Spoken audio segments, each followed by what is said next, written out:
This is Badass Billy Gunn, 11-time WWE Tag Team Champion, Intercontinental Champion, Hardcore Champion, and you're listening to IcoPod. You gotta hear this. And if you're not listening to this, I got 2 words for you. Suck it.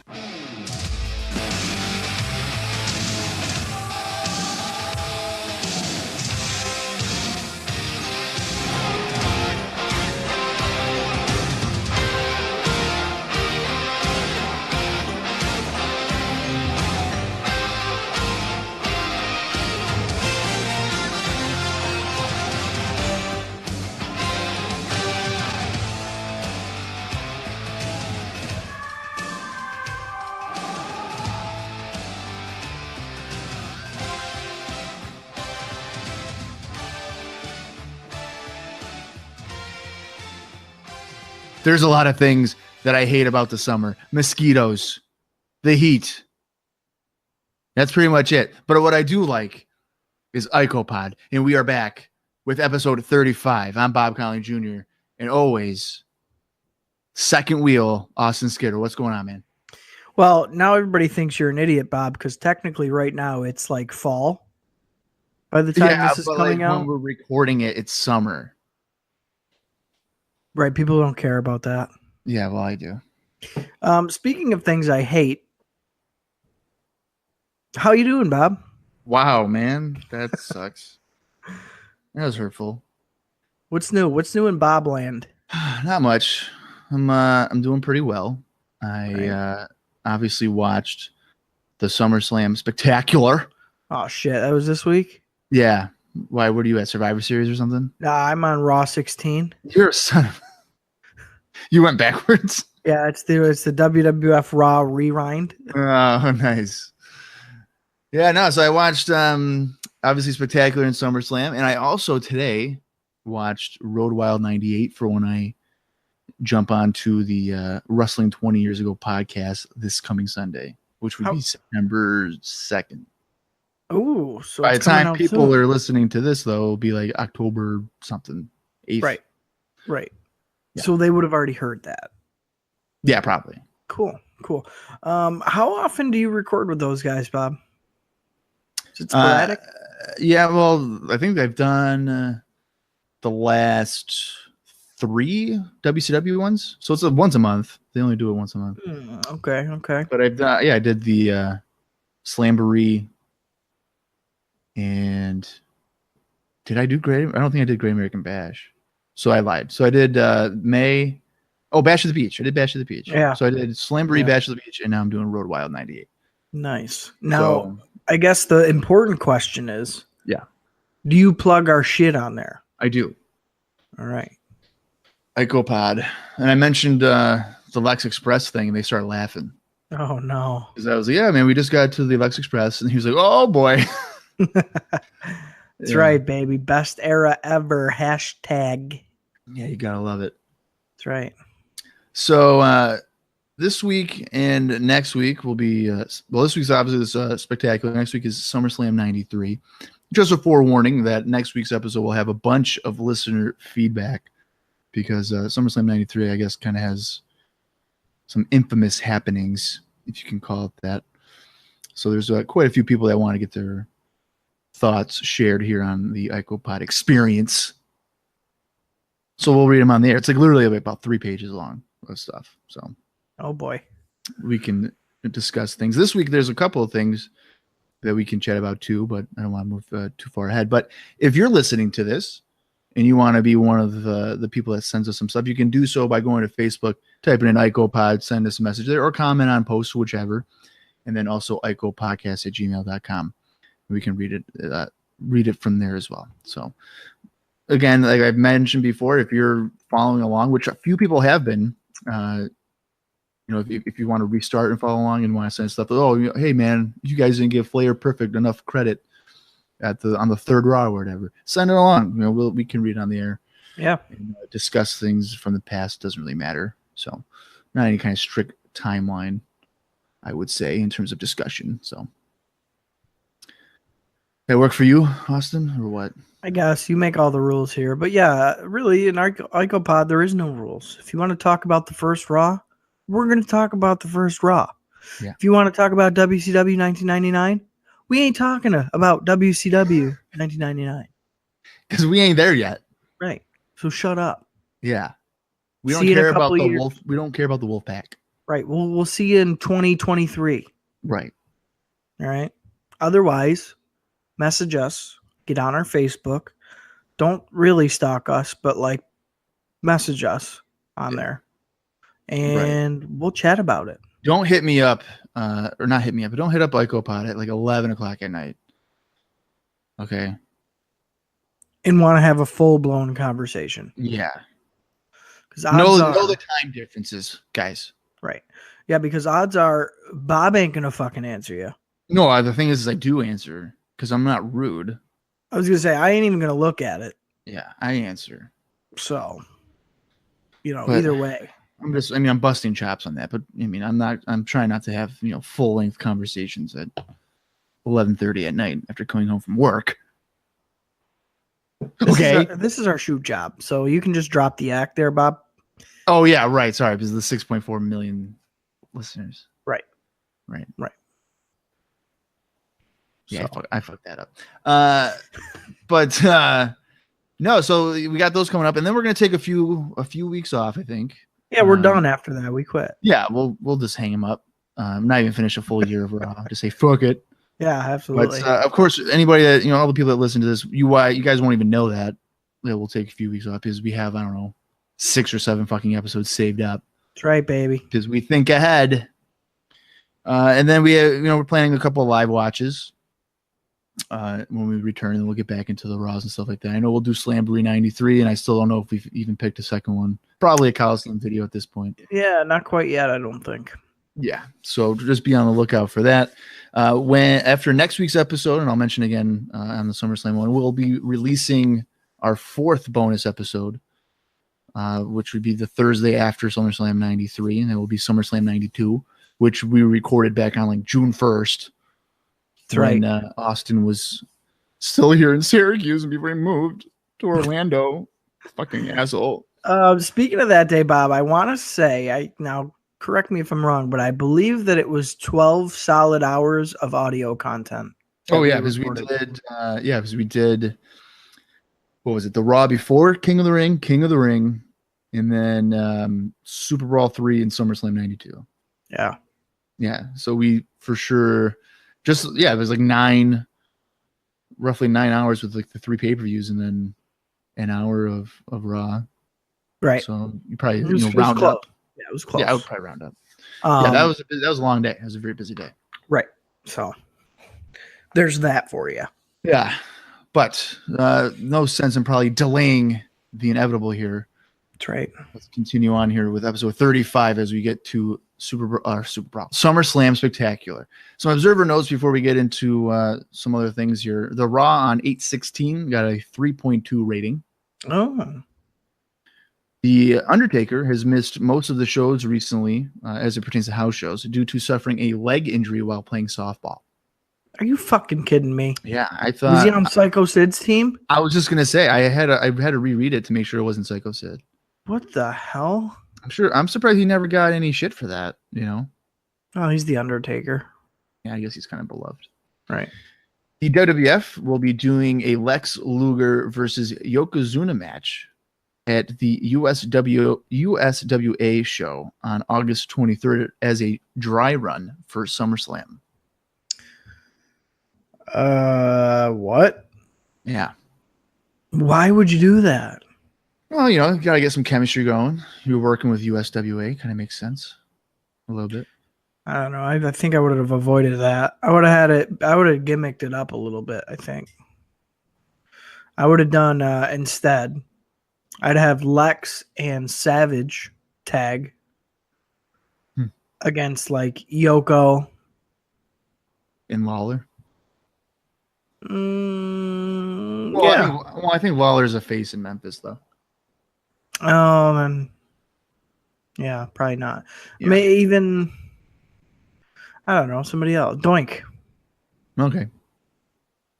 Yeah. Doink could probably work. Throw him in a tag match. I wouldn't have done a singles match. Yeah. Well, don't worry. When next week's episode, we'll kind of dive into that a little bit more and see what may have happened there. Oh, we will. We will. Don't you wait.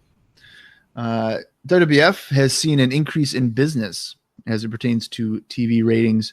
And at the recent August 13th Madison Square Garden show, they did $60,000 more in terms of revenue or sales in the arena compared to the January show, which was the Headlock on Hunger show. And that was heavily promoted. So they're kind of increasing some business here in the summer months. You know what that points toward? The Lex Express. Damn right. He's the hero for the business. Goddamn right he is. Keep going. That's Although right. now you hate him though, so No, I'm not totally off the bus yet. I think I'm like, I got a foot out. And it's like the doors are closing. but you're trying to like peek your head in, like, is he gonna come after me? And right. Like, And I'm like seeing whether or not I got my ticket in my hand. Do I give it to the bus driver to punch or do I not? right. I'm like holding up the whole Lex Express at this point. Everybody's bitching at me to get off the bus and just stop. Like, just get out of here. And I'm just holding up the whole travel schedule. Typical. You always Right. need the attention. Right.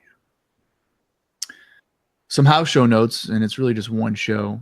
The WWF was in Anaheim, California, at the Arrowhead Pond Arena on August 21st, 1993, which drew 15,000 fans.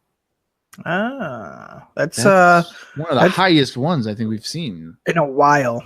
Yeah, because usually it's like 3,500 If not, that might be the highest one we've heard in '93 for a house show thus far. Yeah, Yeah. I think so. I mean, like Garden will get like 9 to 13,000, I think. Right. 15. Right. Yeah, it's gotta be the high. It could be a typo. Who knows? But that's what I got from the history of WWE.com. All right. Wow. The card featured Bastion Booger taking on Owen Hart, Randy Savage battling Giant Gonzalez, The Undertaker squaring off against Mr. Hughes, WWF World Champion Yokozuna defending against Bret Hart inside of a steel cage, WWF Tag Team Champion Steiner Brothers defending against the Head Shrinkers, 1-2-3 Kid taking on Doink, and in the main event, WWF Intercontinental Champion Shawn Michaels teamed up with Diesel and Bam Bam Bigelow to take on Mr. Perfect, Marty Jannetty, and Tatanka in an elimination match. Tell you what, that ain't a bad card. I'm kind of surprised of the ordering, though. Like, I'm surprised that 6-man was the main event. Yeah, I was thinking the same thing. This is kind of similar to, I think, last week's house show run. But, I mean, it's a strong, kind of a strong lineup. Ever since they did away with, doing 2 shows in one day, you're going to get bigger cards and apparently bigger crowds, 15,000 fans. So. Right, and remember too, they just kind of trimmed the fat on the roster a little bit. So maybe a couple of those spots have kind of gone to guys that they should be utilizing more. So that I'm sure contributed to this as well. But yeah, totally. I mean, obviously some of the undercard matches are a little rough, but I think overall for a house show, that's pretty good. Yeah, this is a show that I would go to, similar to back on like August 13th and stuff like that. Yeah. I would have no hesitation. Cage match. Yeah. Shrinkers. I'd probably get pretty good seats for that too, to be honest with you. Yeah. No syndication notes this week. I believe there's no real syndication notes for next week either. But some listener feedback. Got 2 guys here this week. Mike Campbell, one of our regulars here. He recently watched the July 12th episode, which in terms of being released was literally released this week that we're recording. Okay. So again, as you're listening to this in October, this is around August 30th, just to give you a time frame of when we're recording. So Campbell says, I think the 6-man tag match not being shown, not seeing the finish, in reference to the Smoking Guns. Mm-hmm. I believe it's a match, right? Smoking Guns and somebody against Money Incorporated and whatnot. Yes. Hold on. No, I'm sorry. I'm way off. It's Smoking Guns and Tatanka against Head Shrinkers and Bigelow. Yeah, because wasn't the Smoking Guns match on like a syndication show? Yeah, it was like on Superstars or something like that. Yeah, because we watched that as a kind of an aside. So yeah, that wasn't. Yeah, that was the else. match that I'm referencing. Yeah. So he's talking about, the commentators telling you that we'll see it next week to see the finish was a Jim Ross influence.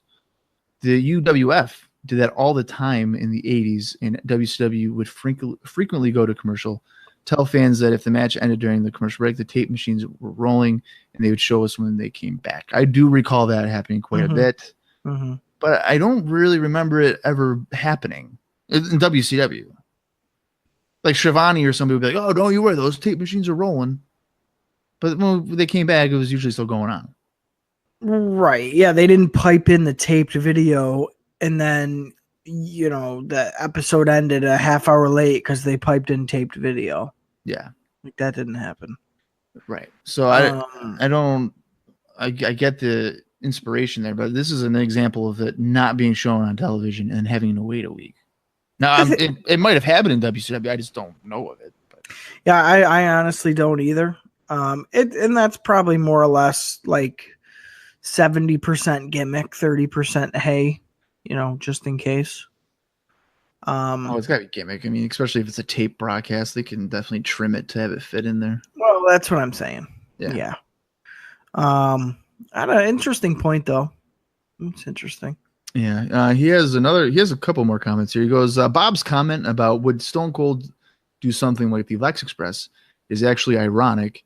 In July 1996, Theo Austin did color commentary on Raw. He tells Vince that a few years ago, he painted a bus red, white, and blue and sent someone across the country to kiss babies. Well, if Vince painted him a bus and sent him on tour, if anyone stopped to see him, he would just whip their ass. So I was right. He certainly would not do that. Oh, hell no. I'd pull that damn bus over and start whipping somebody's ass. What? That's pretty funny. Could you imagine the Stone Cold bus? Oh, yeah. I mean, you would just paint on beer cans and stuff. And he'd be hunting off the top of it. They'd pull that bitch in the forest. He'd pop right out the top with some floodlights and be shooting at deers. Yeah. No question about it. And he was shooting at the cameraman too while he's there. That shit would be funny. I would watch. He would probably destroy his own bus drivers just so that he could drive the bus wherever he wanted. Oh, well, he would ask him, "Oh, you stop at this Wendy's and you pull over. You order me a cheeseburger." And if he got it wrong, he would stun his ass. Of course. Right in the Wendy's fucking drive-through with the bus holding up traffic. Well, yeah, that's the only appropriate reaction. Right. Yeah. So I'm all for it. Yeah, I am as well. Campbell continued by saying that he had asked Jim Cornette a few years ago if that was all Austin or if he or Bruce Pritchard fed him that line. Cornette said that it was all Stone Cold. I believe that too. I think it's anything surprising. Vince was probably like, "Shit, don't bring that up." Yeah. His last comment here is in regard to the USS Intrepid. And he says it's something that I never understood about the controversy that Luger didn't slam Yoko, but rather did a hip toss. Wouldn't a hip toss to Yoko be even more difficult to do? It only takes one arm to do a hip toss and both arms to do a body slam. I didn't understand it then when I was 10, and I still don't. Well, either way, Yoko's jumping with you.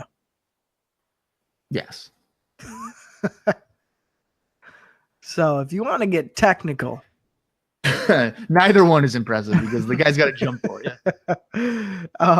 But yeah, I mean, I guess that's a good point from a logical sense because realistically, a hip toss should be harder to pull off. But I think that a suplex is more impressive than a hip toss, maybe.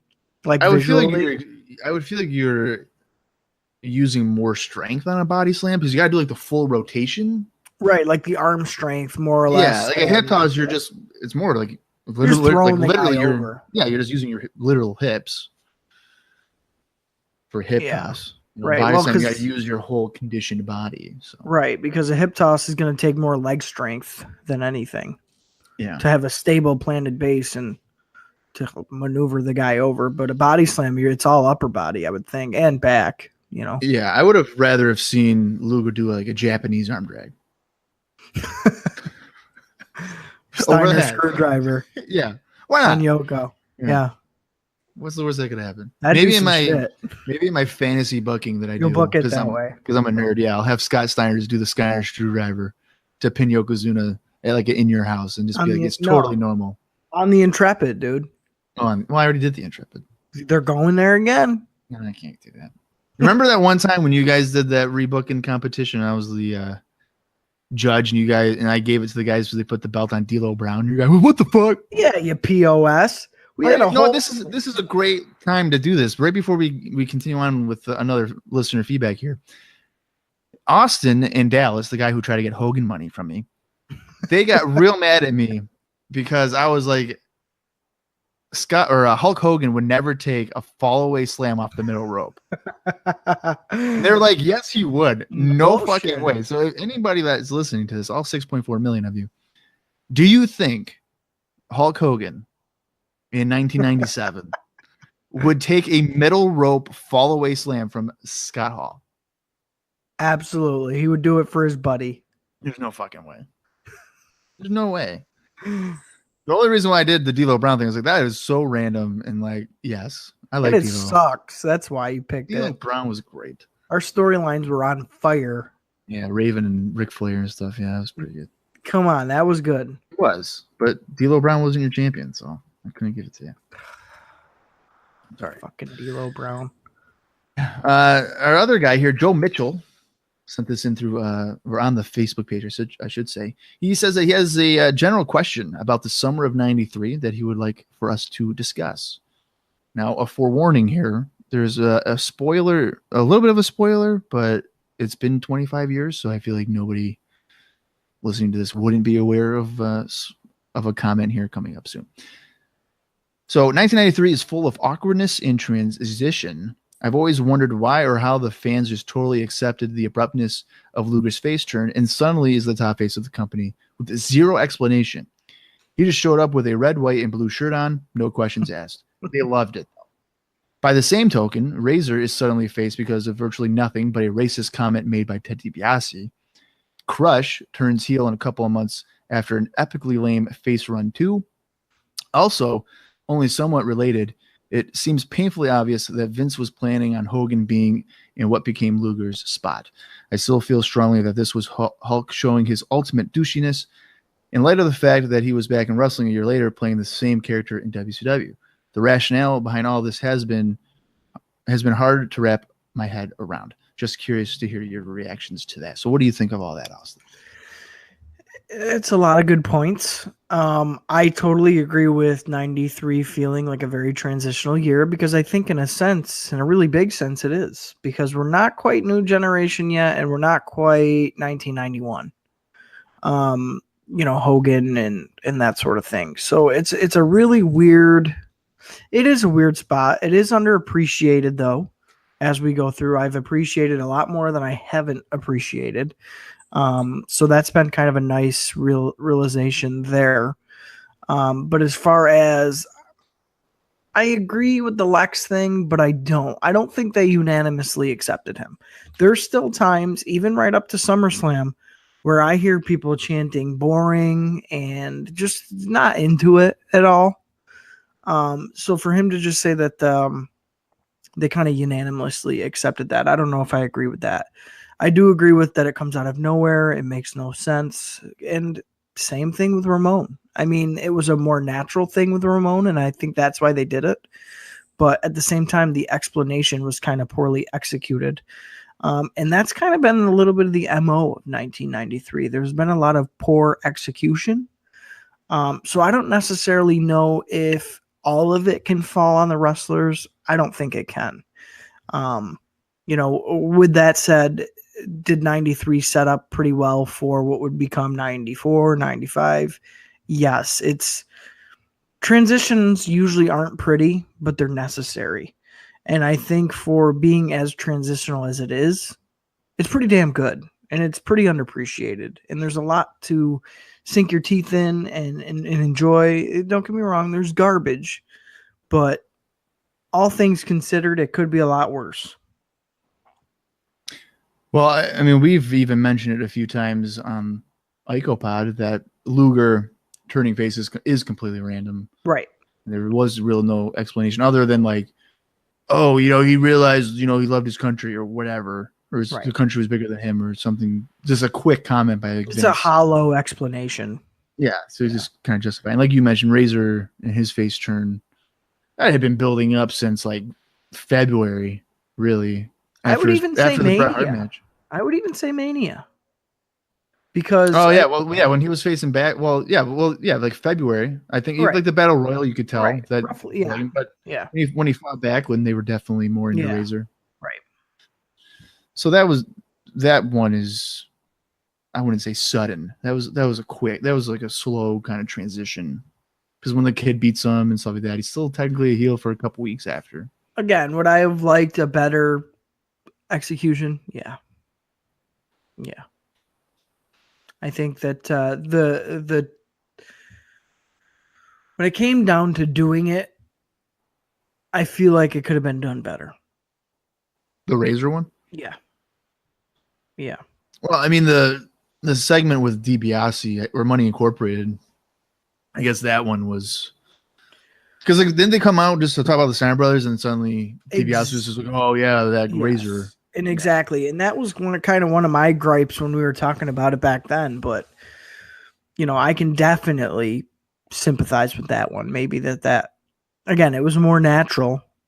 But again, it was just poor execution. That's the whole thing. That's 93. You look at the WrestleMania main event. Horrible execution. Yeah. So I don't know. That's the one thing that has kind of plagued the year for us. Yeah. I'm kind of curious, though, once we get into 94 and stuff like that, when we eventually watch WCW pay-per-views when Hogan gets there, I wonder how much, different it's going to be, our reaction, I guess. Right. When he's with Flair and all that stuff. But let's not get too far ahead of ourselves. So with that stuff out of the way, it is time for the final show of IcoPod history. Oh, I'm sorry. The final show before we get to SummerSlam 93. It is the WWF SummerSlam Spectacular, which was taped and it aired on August 22nd, 1993, which was a Sunday. And it took place in Poughkeepsie, New York. Poughkeepsie, New York. Not Poughkeepsie. It's Poughkeepsie. I'm going back to Poughkeepsie. I don't care. The show starts off with Jim Ross as he narrates a video promoting the match between WWF World Champion Yokozuna and Jim Duggan, which is taking place tonight. We see various bonsai drops and light drops by Yokozuna.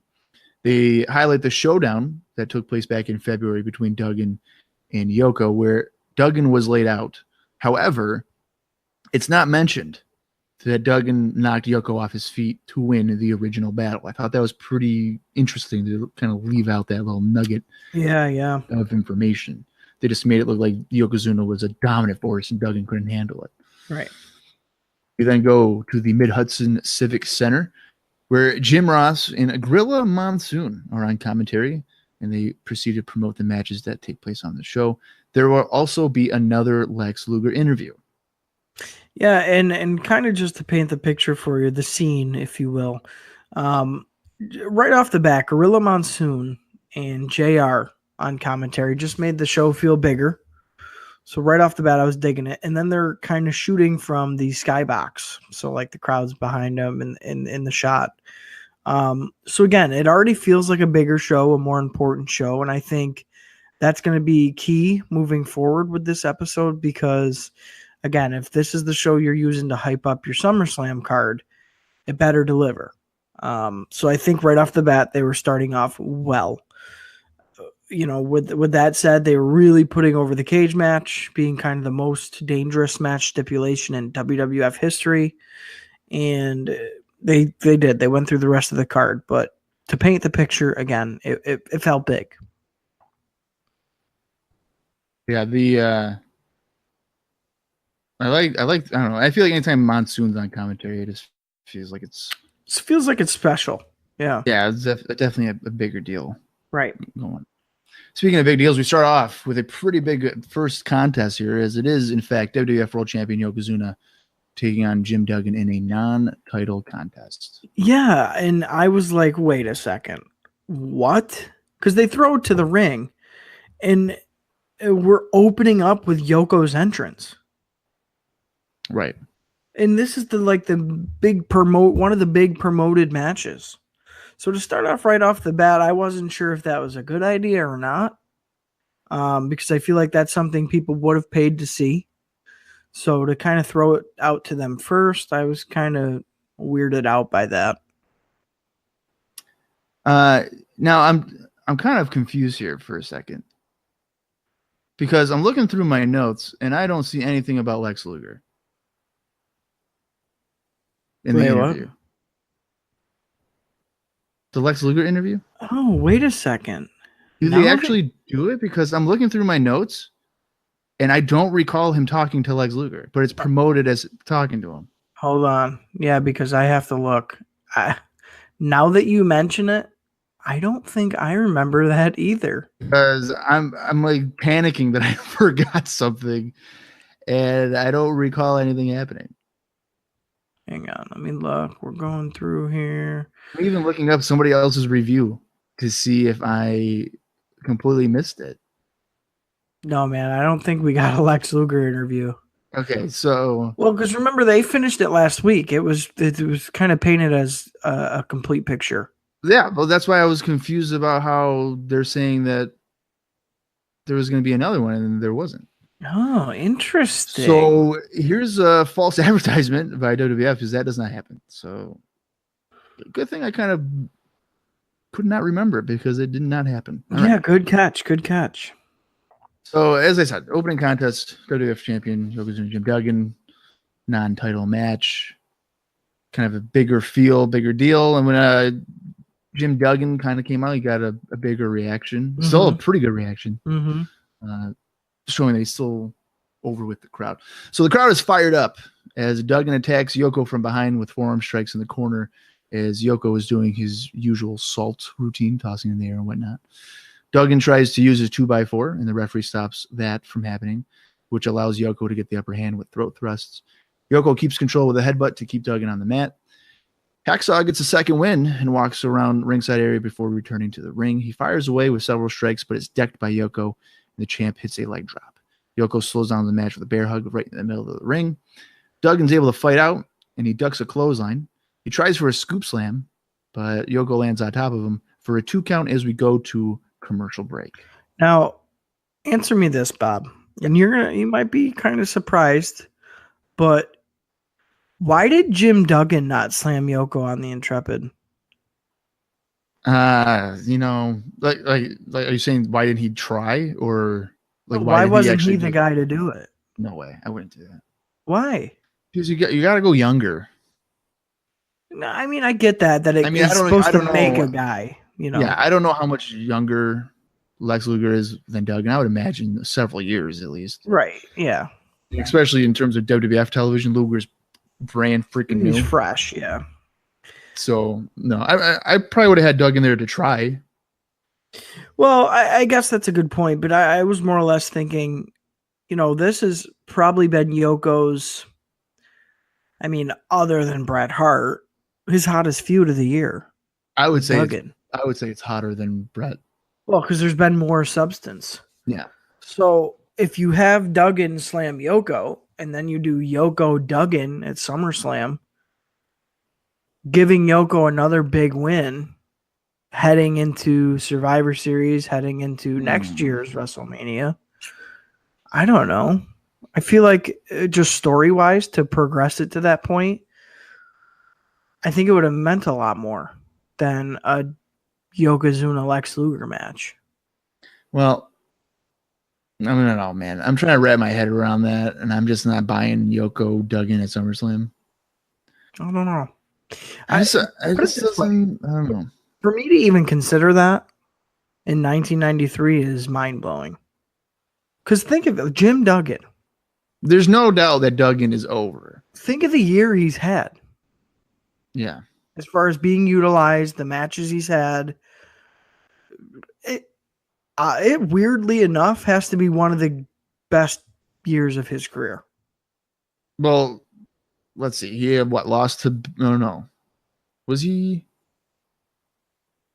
Wait a minute. He was the guy at Royal Rumble that was like, "Oh yeah, I'll be there," and he never showed up. Yeah. So that's how his year started. It's January, all right. He got knocked down, or he knocked down Yokozuna, but then got killed. So he was off for like three months. comes back and has a series of matches with Shawn Michaels, which were far better than I remembered or even thought it would be. Right. Loses the Bigelow at King of the Ring in a rare pinfall loss. Right. And then and now he's here. He's been all over the place, and he's been having decent matches and getting a lot of face time. I think I don't know. I feel like a lot of the success with him and Michaels should probably go to Michaels, though. Probably. Yeah, probably. But even Yoko Duggan matches have been pretty good. Yeah. You know, Yoko Bigelow match was pretty decent. I don't know. I was thinking about it. You mean Duggan Bigelow, not Yoko Bigelow. Yeah, Duggan Bigelow. I was thinking about it while I was watching this, and I was like, well, that would have made a whole lot of sense if they did that. I don't know. I mean, it would have made sense. More so than Lex Luger. Yes, but, I mean, there is that background, but how much of a draw is that really going to be on pay-per-view? Well, that's the thing. If you use that as kind of Duggan's swan song and then kind of phase him out after that, I think it works. But if Duggan's just going to go from that to jobbing on shows for the next year, do you do the Duggan Express instead of the Lex Express? No, I don't think you need to. Okay. No. Well, because Duggan's already Mr. USA anyway. You don't even need to convolute the whole express. But do you try to get it where Duggan's like, I'm going to go all over the country if the fans really behind me because I know I got a big battle. You could have. It might even make him a bigger deal. You could have. Yeah. You could have. Do I think they needed it either way? No. But you could have done that. And it would have made more friggin' sense. I think if you do Yoko Duggan as the main event, you have to have a significantly stronger undercard. Yeah. No. For sure. For sure. Well, because if you look at the Hogan Yoko match, the undercard is what shined, really. Yeah. Compared to the main event. The main event was horrible. Plus, I'd be kind of mad if that happened and I got SummerSlam and the match went like 6 minutes. Yeah. You know what I mean? It's just like, oh, wow, I gave this guy 2 months of my life and he lost in 6 minutes. Right. Yeah, I don't know. I just I thought that was an interesting kind of thought as I was watching here before commercial. Yeah, I don't think I thought about that, but I don't know. I would have a hard time being sold on it, I think. Viewing it. I think I'd have a tough time. Right. We come back from commercial. I guess that was a little commercial break there. Yoko has a bear hug locked in again, but Duggan is trying to fight out of the hold. Yoko keeps the hold on him, but Duggan prevents his arm from dropping 3 times. Duggan bites his way free, but is knocked down to the mat by Yokozuna. Hacksaw hammers away on Yoko, but he still can't quite get out of the corner. Yoko sends Duggan into the corner and misses a running backsplash. Yoko delivers more strikes, but Duggan gets another second win and comes firing back with more right hands. Duggan comes off the ropes with a few clotheslines, but Yoko only staggers. Duggan is able to knock Yoko off his feet and seems to think that as a result, he has won the match. Yeah. Similar to what happened in February, but this time that's not the case. So I believe Duggan goes to the corner to get ready for like a 3-point stance here, but Fuji trips Duggan in the corner, and then Duggan gets distracted by yelling at Fuji on the floor. That allows Yoko to hit a splash in the corner and delivers a palm strike to knock Duggan down. Yoko kind of drags Duggan to the corner, goes to the middle rope, and then splashes down with a bonsai drop to win the match. Now, after the match, Duggan is still laid out, and the referees save him from being, I guess, a victim to another bonsai drop by rolling him to the floor. For myself here, I thought it was pretty decent for what it was, the idea here. Probably enjoyed it more than I did when I first watched it. I actually watched this a couple of months ago to review it for my website.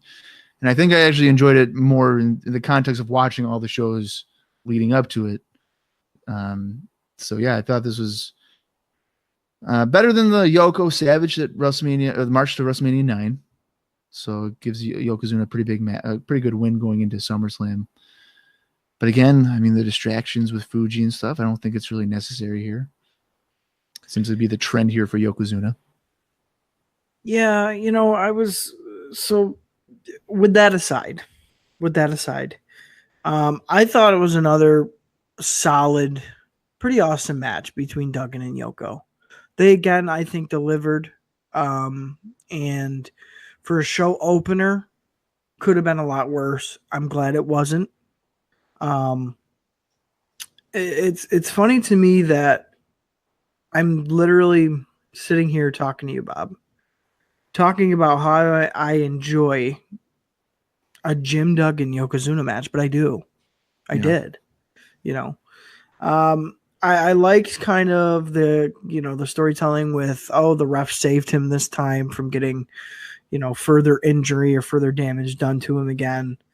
I thought that regardless of like the little Fuji stuff, it was like a glimmer of what Yokozuna was.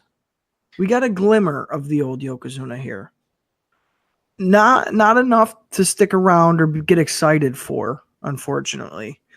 But I really appreciated that fact of it. And a guy like Duggan is tailor-made to fight a guy like Yokozuna. They could fight for the rest of time, and it would make sense and probably be a decent match. They just fit. There's a good chemistry there for them. You got a veteran, a younger guy. So yeah, again, I appreciated this match. There was one annoying thing that kept happening, though. The commentary team kept putting over the fact that Duggan's wife, Deborah, had a baby. And like they kept bringing it up. Like they kept talking about Duggan's baby at home. Well, I wonder if they were doing that to give him more sympathy. Probably. Like, as he's getting his ass kicked or whatever, they're like, oh, he's got a kid now. Right. I mean, probably, but at the same time, they did it so much that it was like noticeable that they were doing it. So I don't know. That was the one thing that was kind of annoying me during the match. The cheers as if he won when he knocked Yoko down, I thought was a little cheesy, and I'm like, come on, really? Obviously, you got to pin the guy. But yeah, as a whole, I'm chalking it up in the win column. Think it was a decent match, a good show opener. It had heat, it had a story, made sense, and Yoko gets a good victory. Yeah, well, two more things here. First off, where were these referees for poor old little Crush? Yeah. Why didn't they just roll him out of the ring so he didn't, kill his ribs? Right. And then secondly, this is, I think, a really good way to start the show, because unlike March to WrestleMania 9, when we're like, well, why else are we going to watch it after Yoko Savage? I mean, really, Bigelow Taker is not that big of a draw. Yes. We still have a steel cage match for the tag team titles. Exactly. And that's why I'm not a reason to still be tuning in. Yeah, and that's why I'm not so much bothered by it, because there is at this point more substantial matches on the card. This is like a nice little bonus, so I wasn't that upset that it was the first match. Obviously, it's one of the marquee matches, and I was a little confused at first why they would do that. But I think it's a solid way to start off the show with a bang. It's starting off the show big, and I think that was the goal, and I think they accomplished that. Yeah, I agree with everything you're saying. I mean, I'm just like with you. It's just kind of weird the amount of appreciation I have for Jim Duggan. Yeah. At 93, he arguably, in terms of Raws and TV, could be considered like an MVP. Yeah, for sure. Because especially for this number of 93. Right, and he's been pretty consistent. I mean, not so much wins and losses, of course, but just performance and delivering. To where guys like Sean, you can tell some nights he's just like, fuck it, like whatever. Yeah. And then some nights he's on fire. Duggan's usually always on every time we see him. He's delivering. He's a showman, So, I don't know. Yeah, like you said, probably an MVP of the year for sure. Yeah, the only thing he struggles with is phone calls. Yeah, the phone cord and operating a telephone. He has a rough time. That's his only weakness. So. Right. He's a little inconsistent over the phone. Yeah. Continuing on here, we go backstage where Vince McMahon interviews WWF World Champion Yokozuna, Mr. Fuji, and Jim Cornette. I don't believe Cornette was at ringside, though. No, and you know what? The commentators made note of that. They made note that right when I think Yoko was coming out to the ring, no Jim Cornette, nowhere to be seen. He was there. Bobby said that he saw Jim there, but he was not here at ringside tonight. And I think that is because this was taped before Cornette joined alliances or what have you with Yoko. Probably. in Fuji. So I think that would explain that. Right. Cornette says that Luger didn't wake up Yokozuna because he was never asleep. He's ready for SummerSlam and spit Luger out into bits. Cornette says that the actions that Yokozuna will do at SummerSlam will be Luger's fault, essentially. Cornette will tell Luger that Yokozuna will not be able to be stopped when Lex begs for mercy. Cornette promises that Luger will be looking into the eyes of the devil and that Yokozuna will remain the WWF World Champion. Yeah, this was really masterful here by Jim. And just to kind of break it into it a little bit more, Jim basically alludes that Yokozuna over the past month, or if not a little bit more, has been a sleeping giant, and that Lex has now whipped the sleeping giant into a frenzy. That he hasn't been sleeping at all, like you said, that he's just been focused. And he goes on to say that going into SummerSlam, Yoko's actions are on Lex's hands. Yoko has no conscience. And after the first Banzai drop, Jim can't stop Yokozuna. After the second Banzai drop, Fuji can't stop Yokozuna. And he says to Lex, on the third one, Lex's dreams will be shattered and the heartbeat of America will finally be silenced. Again, all this stuff, we needed Jim Cornette months ago. Because Jim Cornette just put heat on Yokozuna that he hasn't had in months. Just so masterful here. Like I said, that was the word that came to mind after seeing that. That he's so elegant with his words, especially for his big man heels. Jim Cornette's second to none. Second to none. So very refreshing. Obviously a pre-recorded segment, even like obviously after this whole spectacular had been filmed, you could tell it was kind of a Frankenstein piece of the show. It was definitely melded into there. But nonetheless, it really drove it home. It was good. Really good. Yeah, it was definitely taped, I think, well after. Yes. Yeah, you could tell. You could tell. I mean, just the way that Vince was cut into it. It was just not. Right. Didn't really mesh very well. But no, Cornette is 100% just incredible, I think, with promos and how he's presenting Yokozuna just in a matter of like 3 weeks. Right. 2 or 3 weeks now. So right. Much needed for Yokozuna, I think, at this point.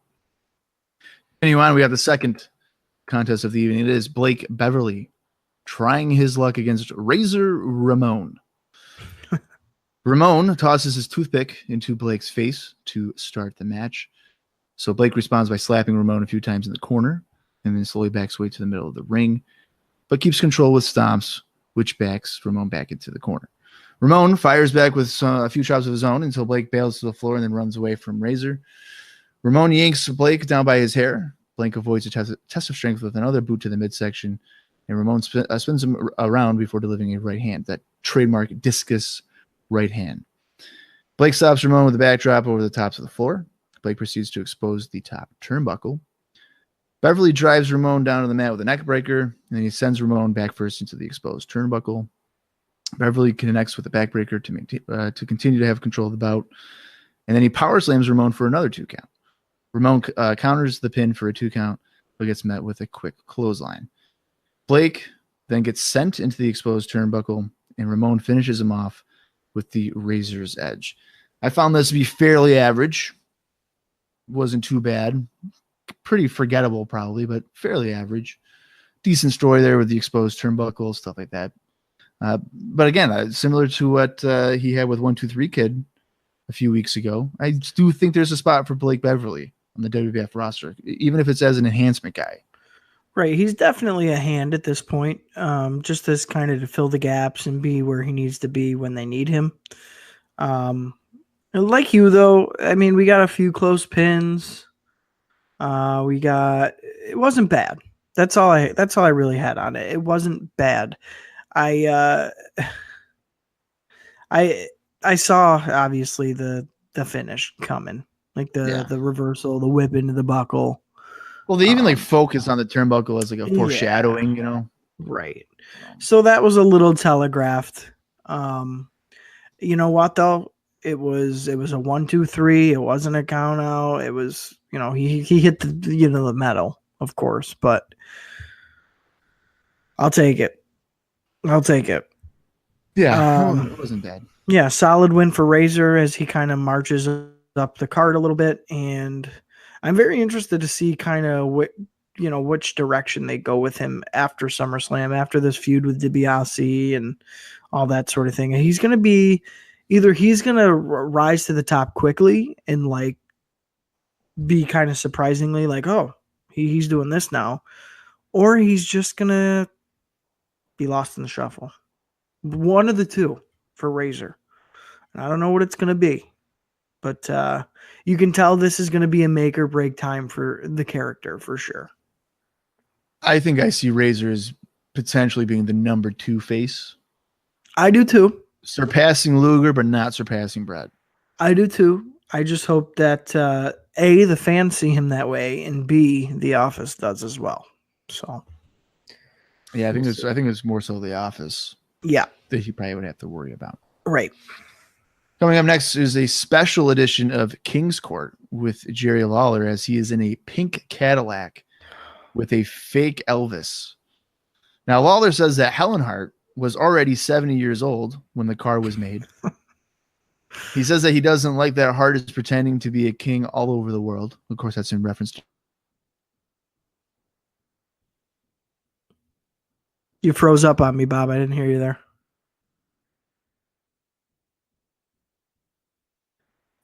You froze up on me there, Bob. Yeah, I know. I saw it. So let me I'll just continue on here. What was the last thing I said that you understood? In reference to blank. Okay, so that would be that the fake Elvis had talked to JFK and that he does not like fakes either. Right. But what you're talking about, it was in reference to Brett, not Helen, the fake king thing. Yes. And then he continues on saying that Elvis can relate because he recently talked to JFK and he doesn't like fakes, which is ironic because, of course, JFK was murdered. And this Elvis is a fake. Right. Lawler says that his blood boils when he sees an imposter like Hart, and he promises to break Hart in half at SummerSlam. Elvis doesn't think that Hart will even pretend to be a wrestler after SummerSlam. I fucking hated this. Thought it was the cheesiest thing I've ever seen. Oh, man. First of all, they're in the pink Cadillac, right? Lawler's sitting up on top of the seat while the Elvis guy's driving. So they kind of stop. And mind you, the backdrop, they're in like the middle of a field in upstate New York. So first of all, what in the fuck are they doing? Secondly, where did Jerry Lawler find Elvis in upstate New York? Like, where the fuck did that guy you're come assuming from? They filmed it in Poughkeepsie. That's what it looked like.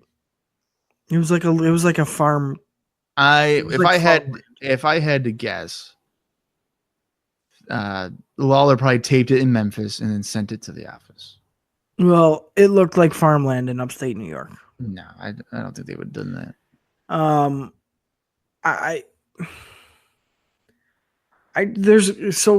Here's where I'm at with Lawler. Sometimes his jokes are really funny and really on the nose. And sometimes I want to throw up because they're so stupid and like they don't get heat. It's just it's like wasted airtime. Like we just wasted 2 minutes on this little segment here. That's how I feel. For this one, that's where I'm at. You look at the Tiny Tim one, that's good television. That's funny stuff. This, no. That stuff was just brutal at Tiny Tim because it was fucking Tiny Tim. Yeah, but Lawler was spitting out venom. Well, yeah, but this it's is still like, tough to even talk about that. Well, yeah. Yeah, I know. But no, this feels like you made it to get giggles out of a second grade class. I enjoyed it. I don't know. I enjoyed the Lawler Brett stuff. So No. That's kind of where I'm at. No. Well, we hear from Bret Hart as he cuts a promo from the backstage area, and he says that Jerry Lawler has crossed a line that nobody has ever crossed. He really hates when someone brings his family into the situation. It's impossible to describe how bad he's going to beat Lawler up at SummerSlam. He told his family not to come, but they insisted to be at SummerSlam. Be a bogus king to him. And you were skipping a little bit there, Bob. But yeah, this little promo with Brett, I think it's pretty ironic that he hates when people brag or drag his family into things, because Brett drags his family into things all the time and makes reference to him being the son of Stu Hart and training in the Hart Dungeon and his lineage. He's always bringing that up. So I think it's a little... It's a little ridiculous that that's kind of the focus they're doing here. Brett goes on to say that, to stand here and try to explain his anger is impossible. And his match with King at SummerSlam isn't going to be pretty. It's going to be a mutilation, he says. So right off the bat, I'm thinking that for SummerSlam, we're not going to get just kind of a regular match. I'm thinking we're going to see either... I don't know, blood. I'm thinking we're going to see blood. Between Brett and Jerry? Yeah. I think that's what they're alluding to. I think it would warrant it. Yeah. Yeah. At least for Lawler to get just a crimson mask. That's what I'm thinking. And the way Brett, some of the words Brett was saying here, I feel like that was kind of alluding to it. I could be way off. Who knows? We'll see next week. But that's what it felt like, that he was going to do whatever he could, legal or not, to really make Lawler pay, which is good. I think that, makes sense for the story. I feel like Brett was trying to put in some passion here. It's one of the more passionate promos we've kind of seen him cut this year, because the other ones are very, I don't know, they're very Bret Hart. This one felt a little bit more real, so that was nice. The bogus king line I thought was okay. I mean, I'm really over the who's the real king of the WWF thing. But nonetheless, I think it did a better job than Lawler just did in the pink Cadillac of hyping me up for the match. Yeah, I mean, I was kind of expecting Brett to be like, "You'll always be a Burger King to me," or yeah, like that. Right. But you're right. This felt more like Bret Hart, not the character Bret Hart. Right. So I'm liking the personal vibe of the feud. Yeah, I really am. It's not cartoonish or anything. It's like just a prick heel pissing off the babyface, and he's like, I'm gonna break your legs. That's what he's pretty much saying. Right.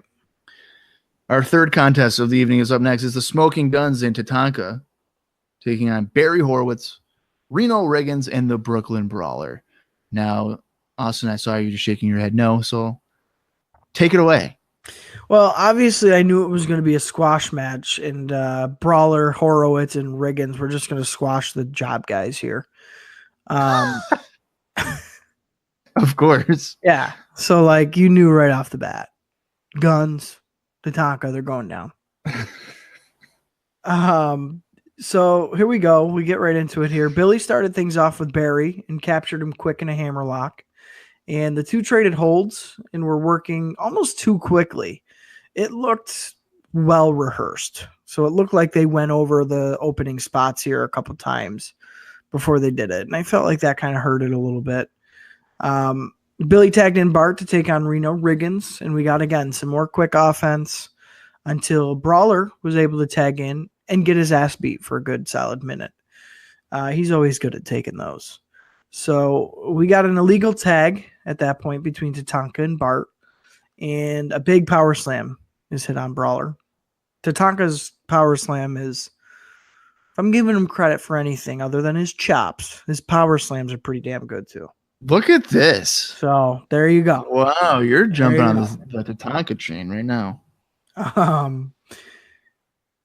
Other than that, as far as when Tatanka was in here, let's see what else we got. A lot of quick tags, kind of just in general in this match. Billy was back in. You could tell everybody was really trying to get their crap in. That's what it felt like. Horowitz was tagged in and then hit a pretty nice Northern Lights suplex on Billy for a near fall. And I want to say we've seen him do that before and was surprised before. So he hit another one of those here. And Brawler came in to hit a neck breaker. And usually at this point, it was weird because usually Billy isn't the one taking these bumps for the team. Usually it's Bart, but he was really getting the punishment dealt on him. Other than that, Billy caught Reno with an inside cradle for another near fall, and Horowitz was in next to get some shots in on Billy. Brawler kept the momentum going by hitting a stiff clothesline once he was back in, and then tagged Riggins back in. So a lot of just quick little moves, tag in, little moves, tag in. Billy finally got back into it. He was able to reverse a pin attempt, but this wouldn't last long. They would triple team him when the ref kept Tatanka at bay. So as his back was turned, we got more heel corner stuff. Billy selling big. Finally made it over to Tatanka, and of course Tatanka cleaned house. And then everybody was in the ring. We got a double drop kick by the Guns and a huge back body drop on Riggins, who almost landed on his feet after over rotating. And a crossbody press got Tatanka's team the win.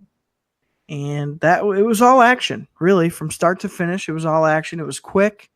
I don't think the Guns came off as green looking as they have the last couple of matches. So that's good. They're obviously getting some experience under their belt. I think the team of the Guns and Tatanka is pretty good. I enjoy that team. I think it, even though, it's Cowboys and Indians or whatever, and it clashes. I think stylely, wise and move wise and young wise, they're a pretty good team. So yeah, I enjoyed this match a lot more than I thought I would. So, well, I mean, it was okay. It just 7 minutes for essentially an extended squash match is a bit much. It was long. Yeah, it was. It was long. Yeah. So, I mean, I don't know how much really helps the Guns and Tatanka if it's like it took them 7 minutes to beat Barry Horowitz, Reno Riggins, and the fucking Brooklyn Brawler. Right.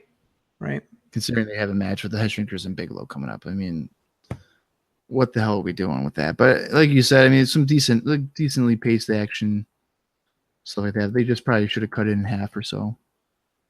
We've been better off with it. Yeah, even if they shaved like 2 minutes off, if it was a 5-minute match, I think they could have gotten a lot more in. And again, I feel like not that anything was missing because again, it was all action, but I don't like the fact that it, like I said, it felt like everybody was trying to get their crap in. That was the only thing that was kind of bumming me out. But other than that, for what it was, I'll give them credit. It was decent.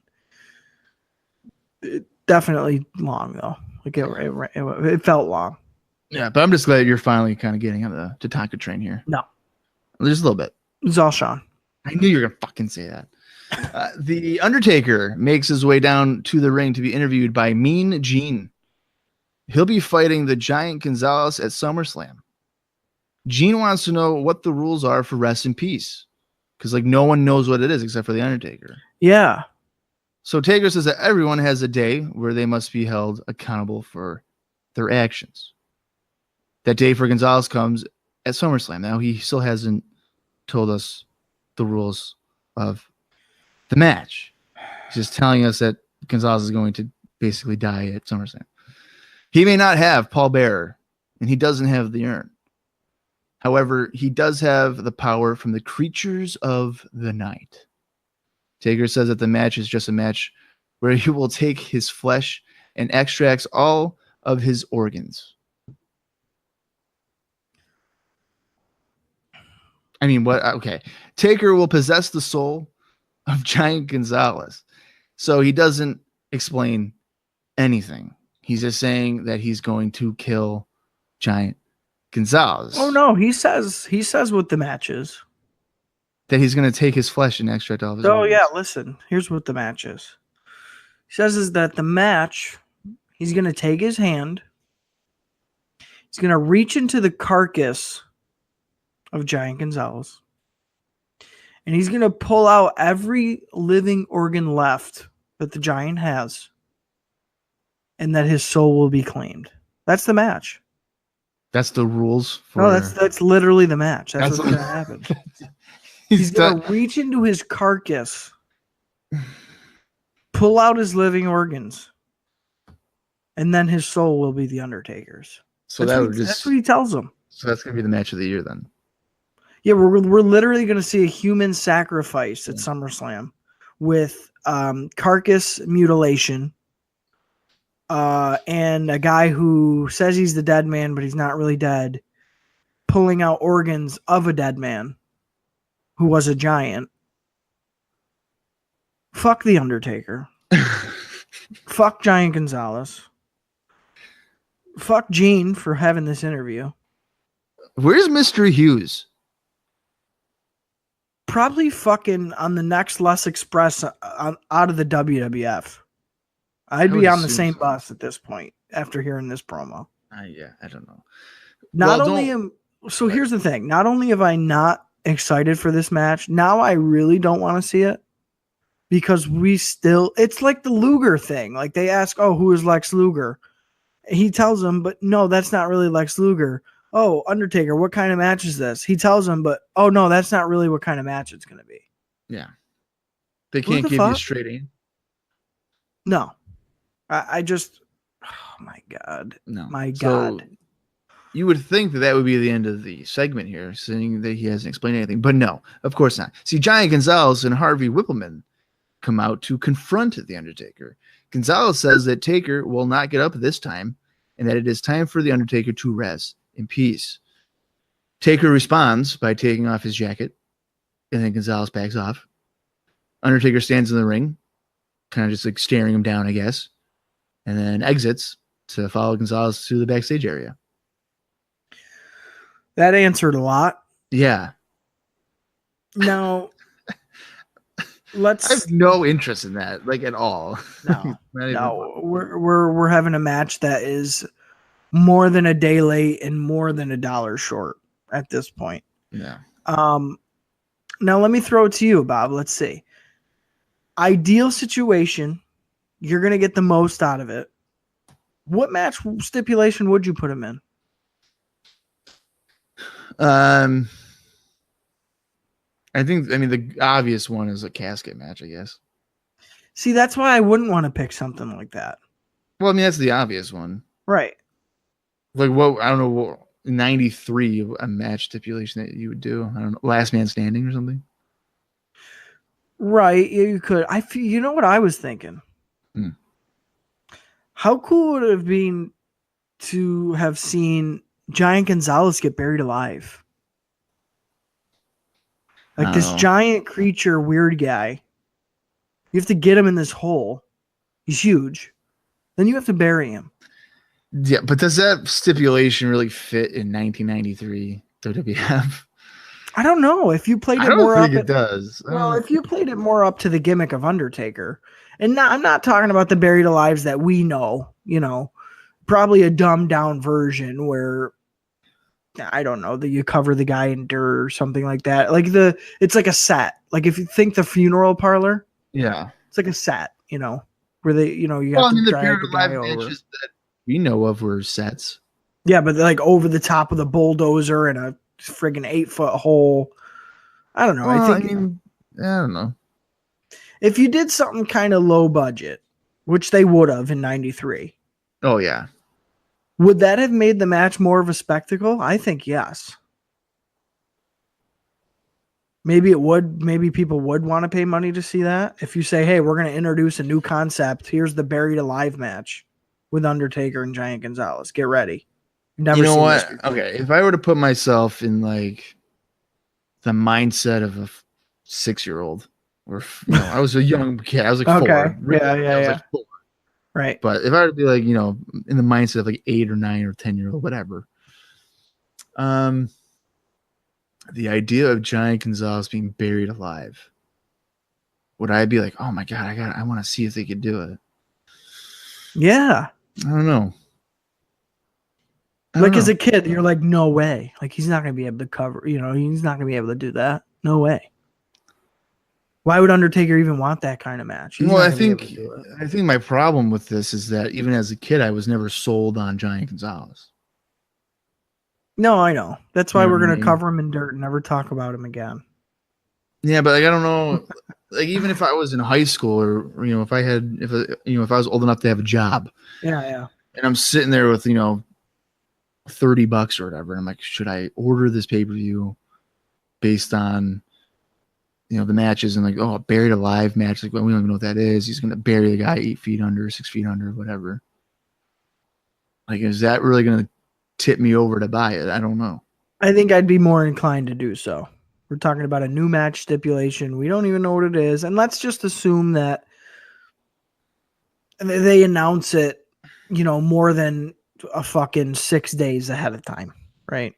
I think you're more of a risk taker than I am. Probably. Yeah. Yeah, with stuff like Probably. that. I don't know. I just thought that was interesting because when does the Buried Alive get introduced? Like 98? 96. October of 96. Oh, that's right. Yeah, because him and Mankind have one, right? Yeah.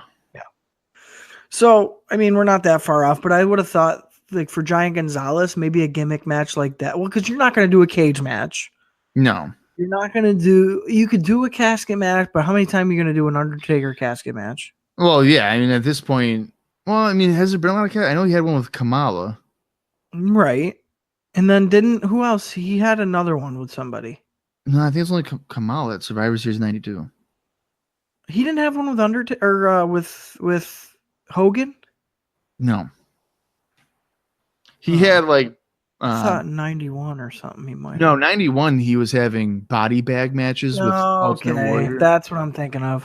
That's what I'm thinking. There might have been casket matches, and there might have been one on the unreleased set or whatever with Warrior. That's what I'm thinking of. Yeah, the body bag. In terms of like pay-per-view. Yeah. It's just the one with Kamala. Okay. Survivor Series.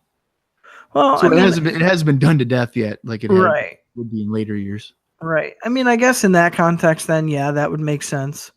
I put it this way. Because then you got to think. Because why I went with that is because you have to kind of think: is there a casket big enough for Gonzalez to fit in? Right. Now, would that be something though you'd want to save for Taker, Mr. Hughes? No. Well, what about the wreaths and stuff?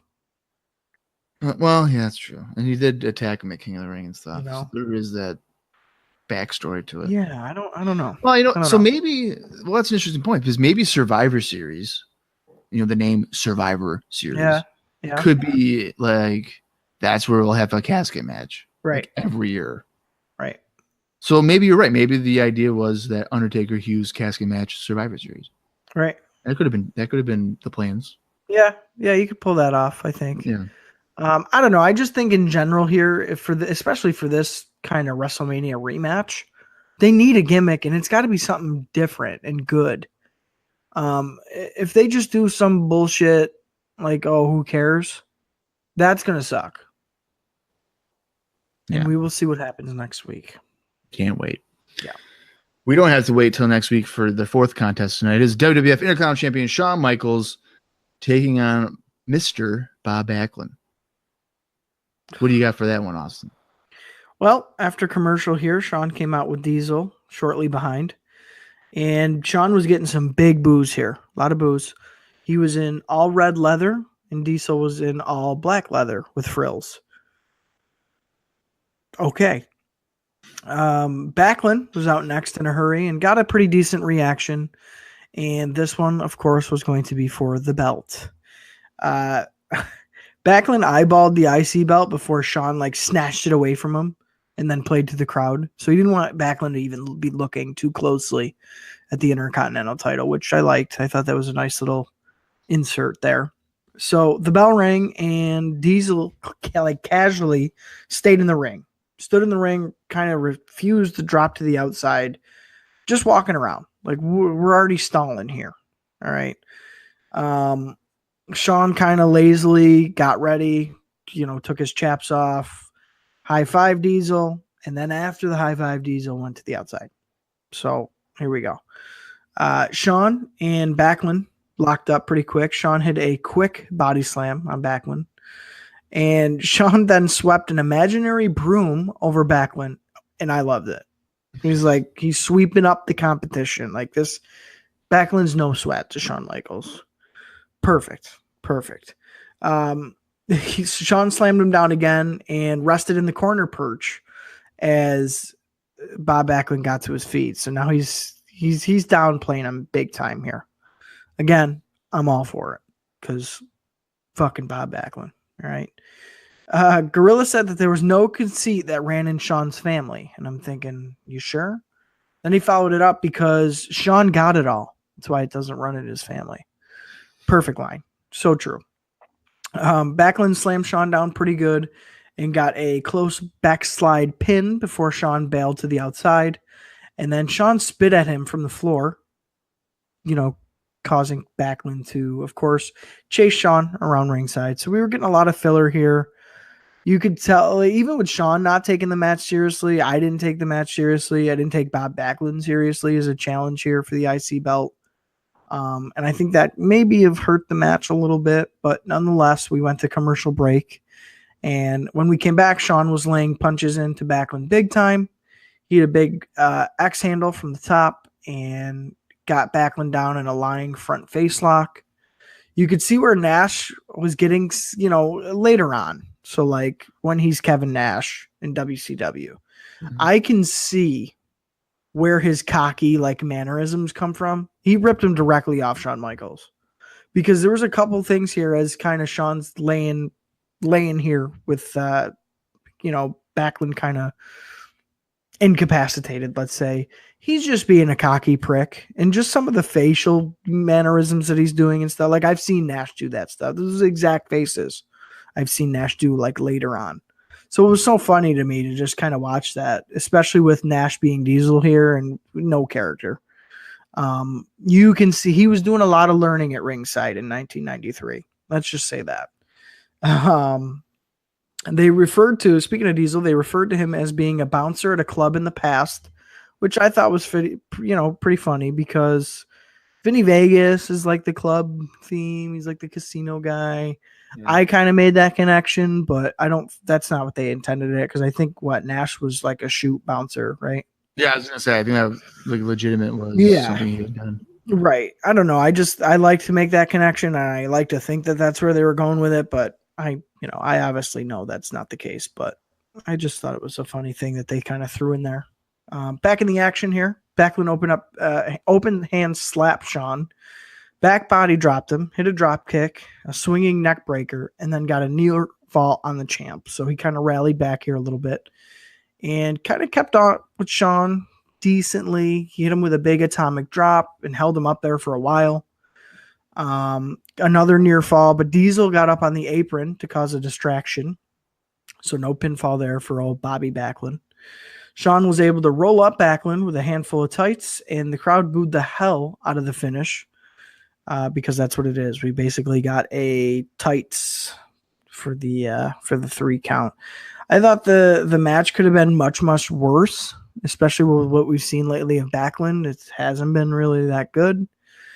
And not a bad match. I think it was a solid defense for Sean. Again, him downplaying Backlund the whole time I thought was hilarious. Does it do a lot for his credibility here, getting the win? Not really, especially having to pull the tights to get the finish. I don't know. It was okay. Again, could have been worse. Didn't hate it. We're on to the next one. Yeah, I mean, there's no doubt there's a styles clash between these two guys, and the finish wasn't really all that ideal. No. But I mean, Michaels tried to get the best entertainment, I think, out of Backlund. Yeah. But similar to what you said, I don't think anybody really could sit here and take Backlund as a serious title threat. I mean, is Michaels really going to lose the title 6 days before defending against Mr. Perfect? I mean, it's not going to happen. So, I mean, it was like a couple minute match, a few minutes there, 5-6 minutes or so. But yeah. Now I wasn't really sold on anything going on during it. I was going to say, are you still on the Backlund hype train, Bob? No, I jumped off of that on like February 1st. That's what I thought. Right after. Listen, his Royal Rumble performance is still one of the best performances of the year. It's just that he's just not a good singles wrestler in 93 in that style of wrestling. It just doesn't correlate. I think he was designed to be like the old school wrestler trying to maintain it with, the different era. And it's just, one, it sticks out like a sore thumb. And two, is just not very entertaining. Yeah. In the Royal Rumble capacity, for a moment. Well, it hides it good. Give me Backlund, right, exactly. But I was like, give me Backlund Brett right now. Like, do it. Put the strap on him. I don't fucking care. Oh my God. No, so that was listen, we all have mistakes, okay? You have your Lex Express mistake. I have my brief love affair with Bob Backlund. That's Speaking of mistake, let's get into the next segment there, Bob. How dare you? So backstage, Vince McMahon interviews Ludwig Borga, who is undefeated in the WWF. Borga puts down Americans for speaking only English. He says that this SummerSlam will be the last one for Marty Jannetty. He's going to give Jannetty pain that he's never had before. He's not here for any titles, but rather here to give them all pain. Vince looked disgusted with what he was saying here. He's like, who? Does. Yeah, like who cares? Anytime a foreigner is talking, Vince McMahon just has that like, I hate you. Vince. Yeah, he looked like he was gonna throw up. Yeah, which I think kind of adds to the promo a little bit.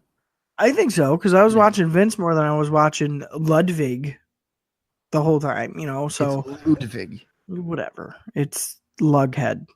No, it's boring. Ludwig Borga. He really emphasized the Borga. I can't believe you like this guy. I don't know, man. It's a guilty pleasure. Oh my God. What Ludwig Borga is all about. Does he not look like Brock Lesnar? A little bit. Yeah, he does. He has the same haircut. Like Brock fucking Lesnar. He's got the big boobs. Yeah. The pasty ass white skin. Yeah, you're right. He's stupid. Yeah. He's got the dumb little military haircut. Yep. Fucking Brock Lesnar. Maybe Brock Lesnar is the offspring of Ludwig Borga. I think he is. You never know. I think he is. Yeah. Well, speaking of Marty Jannetty, we have our fifth contest of the evening. It is Marty Jannetty taking on Dwayne Gill. Now, I'm just going to let you know right now that my level of interest in this probably 2 or 3 minute match wasn't very there. So all I have is the finish. I don't know if you have anything else. I do. Okay, go ahead. I got some stuff. So Dwayne Gill awaited the arrival of Marty Jannetty. And once Marty was out there, he got a good reaction from the crowd, which good. Because again, I'm a Marty guy at this point. Gorilla asked, on commentary, he was like, who's Borga beating? And should Marty even be worried about him? Allow me, Gorilla, to answer that for you. No. Marty shouldn't be worried about Borga because he hasn't beaten anybody that fucking matters. So, you don't know put that out there. Marty worked over an armbar on Gill and came off with a head scissors off an Irish whip. He was kind of walking and talking. He hit an awesome super kick on Dwayne Gill's chin. Marty's really been on the button with those, almost more so than Sean has lately. He really has. I like his super kick. Yeah, like it's really good. So, we saw that here. Back body dropped Dwayne Gill, and he got Gill grounded in a reverse chin lock. Gill walked to the corner and tried a cheap shot, but Marty hit him with kind of like a face buster / blockbuster off the second rope and ran back up to the top to hit his fist drop off the top for the 3 count. I still hate that finish. I don't really think the crowd likes it either. Other than that, I thought this was a nice little showing for Marty to kind of showcase, hey, he can still do wrestling moves and is still good. Not much substance. Kind of weird to see a squash match on this show, especially when there's so much other stuff that they have to squeeze in to kind of hype up SummerSlam. But nonetheless, I was glad to see Marty hit a good super kick. Sent me home happy. Well, this is just kind of a way to trick the fans into thinking that Jannetty probably has a shot in hell against Ludwig Borga. Give him a little bit of momentum over Dwayne Gill. I don't know. He's a fierce competitor, that Gilly boy. This brings us to our main event of the evening. It is arguably the biggest match on the card. It is WWF World Tag Team Champions Steiner Brothers defending against Money Incorporated inside of a steel cage. Now, just a forewarning here, quite a bit is going on. So this is a lengthy match that we got to get through. Don't me. Well, no, more or less that there's a lot going on and it was hard to keep up. Yeah, right. Yes. which you would not anticipate in a steel cage match, but this is a different situation. No, yeah. So DiBiase slaps Scott Steiner and works over and is worked over by the champions. IRS tried to leave the cage, but is prevented by the champions. Which I thought was pretty funny. He was like, "Yeah, I'm getting the fuck out of here, Ted. I'm not dealing with this shit." Yeah, it was quick. And speaking of quick, the Steiners were, already out and taking their jackets off by the time things kind of going on. So it was almost like they were running low on time. Everything kind of felt really rushed in the beginning of this match, which I don't know if necessarily was the case. But yeah, you definitely got that sense of not only is it rushed, but hey, I'm getting the fuck out of here because I ain't lasting with these guys. Well, and I want to point out that the rules for the match is that both members of the team have to leave the cage. So if IRS were to have gone out, the match was not over. Right. Ted would still have to get out. So I want to point that out. Right. DiBiase tries to escape on the other side, but he's also stopped. IRS and Rick then brawl while Scott works over DiBiase. Scott sends DiBiase into the steel cage. The champions try to escape the cage, but they are stopped by Money Incorporated. IRS stomps on Rick on the mat while DiBiase drives Scott down with a back suplex off the metal rope. DiBiase and IRS then try to escape the cage a second time, but again are stopped. Rick punches DiBiase down on the mat, and IRS is stopped at the top of the cage. Scott pulls IRS back into the ring by its tie. DiBiase rams Rick into the corner, and Scott pummels IRS with strikes in the other corner. Scott tries to leave, but IRS is able to stop him. Just a fun drinking game. If you want to take a shot for every time that somebody is stopped from escaping the cage, you're probably going to pass out. Listen, when it comes to cage matches, and we've had this talk before, I love cage matches. I think there's something to be said about a good cage match. But Absolutely.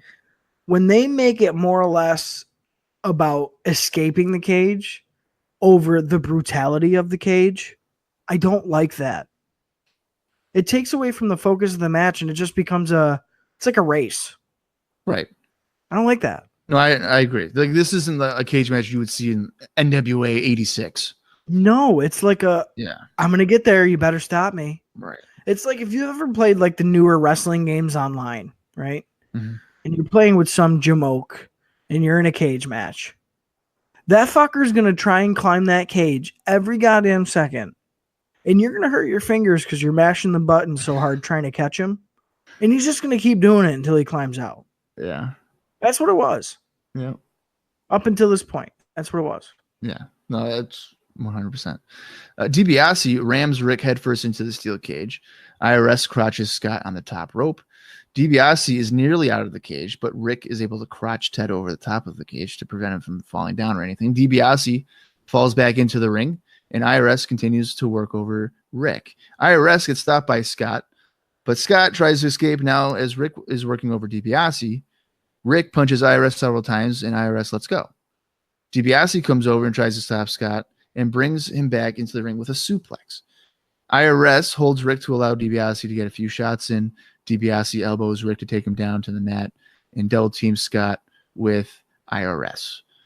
Rick is trying to escape, but is pulled back into the ring. Scott works over IRS in the corner while DiBiase attempted a backdrop, but was kicked by Rick. Scott is at the top of the cage, but IRS stops him. DiBiase stops Rick on the other side. IRS hooks Scott, hitting a superplex back into the ring. DiBiase pulls Rick back into the cage and keeps Rick down on the mat with a front face lock as we go to commercial break. Again, just like Bob said in the beginning, a lot going on, a lot of back and forth. But really, that's all it was. We really weren't getting... I think I counted total. I think only one time did somebody get thrown into the cage. Once. Yeah, just the one time that I read, that I even read there. Yeah, it was one time. Like, what? It's a cage match. It's a steel cage match in like a PG era. So, well, heated feud, cage match. Throw each other into the cage a couple times. Do some double team moves. Isolate one guy in the corner while you're beating on the other guy in the other corner. You know what I mean? Do something. Yeah. I feel like, don't get me wrong, it takes a lot to be going up and down them cage walls. So they're working their ass off. They are. But it's not anything of substance. It's like it almost reminded me of like a Royal Rumble where guys are kind of just getting the basics in and the focus is getting out. Yeah. You know what I mean? So that it was kind of taking me out of it a little bit. I was a little bit disappointed at this point with how it was going. Well, I can't say I was hating it. There's just a lot going on. There's a lot going on, and again, I wish we were getting more out of this cage match. Yeah. Coming back from commercial, IRS and DiBiase are attempting to escape the cage, but the champions are able to grab their feet. Rick takes IRS over with a suplex while Scott and DiBiase fight on the top rope. Scott rams DiBiase headfirst into the steel cage, and the champions try to escape, but Rick is stopped. DiBiase is choking Scott over the top of the cage and is pulled back in. Rick nails IRS with a clothesline, and then he punches DiBiase to free up Scott. IRS is back up and grabbing Scott on the top rope. Scott and Rick are both nearly out of the cage, but DiBiase is able to bring Rick back in upside down. Scott chokes IRS with his tie from the top of the cage. Scott was free for a brief moment, but is hanging upside down on the cage before he gets pulled back in. Rick sends IRS back first into the corner and pummels DiBiase with right hands. Rick stops IRS from leaving, but DiBiase delivers an X handle to stop Scott. Rick and DiBiase collide in the middle of the ring after being sent into each other by their opponents. Scott and IRS begin to climb the cage to escape on opposite sides. They both manage to escape the cage and drop to the floor. So, of course, this leaves Rick and DiBiase in the ring. Either one of them escapes, the titles will either change hands or remain with the Steiners. Right. IRS decides to climb back into the cage to help out DiBiase, and he prevents Rick from escaping. All right, so let me stop you there. Yeah. What's the point of this match now? Well, the idea here would be to have Money Incorporated take out Rick long enough to have them both escape. It's a 2-on-1. It's a heel mentality right now. Yeah, but realistically, with guys coming in and out of the cage, dropping to the floor, climbing back up, the whole point is to get your team outside, right? Yeah. So if it's down to 1-on-1 in the ring, you have won 50% of the match. So would your focus not be, all right, let Ted beat on him a little bit, and then when he starts climbing the cage, I'll go up and try and pull Ted over the top. No, instead IRS goes all the way back in and basically starts the match over again. I think it's pretty much saying that Money Incorporated know that DiBiase wouldn't be able to beat Scott 1-on-1. That's bullshit. I kind of believe it. I think that if you have Scott Steiner and Ted DiBiase inside of a steel cage, Scott Steiner is going to win that match. He just is. Yeah. So that would explain why IRS would be like, oh, fuck. I got to get back in there because I know Ted can't win. I don't know. I don't know if I've ever seen a cage match like this before where guys go back in after they've already dropped out. I just thought it was weird. I don't know. I didn't like that part of it either. That I'll let you continue before I'll let you continue. We're going to have two different opinions on this. Scott tries to climb back into the cage as well, and he stands on the top, hitting IRS with a double axe handle. All four men are back in the cage. Scott rams DiBiase and IRS into each other head first. Rick and Scott try to climb the cage, but they are then again stopped by Money Incorporated. DiBiase pulls Rick back into the ring by his headgear and chokes Rick with IRS's tie as we go to our second commercial break of the evening, or of the match, I should say. Back from break, Scott has escaped the cage as DiBiase drives Rick down with a backbreaker. Scott is forced to climb back into the cage and help his brother out.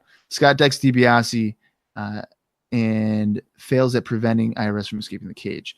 DiBiase is trying to escape, and IRS is trying to pull him down, but he can't.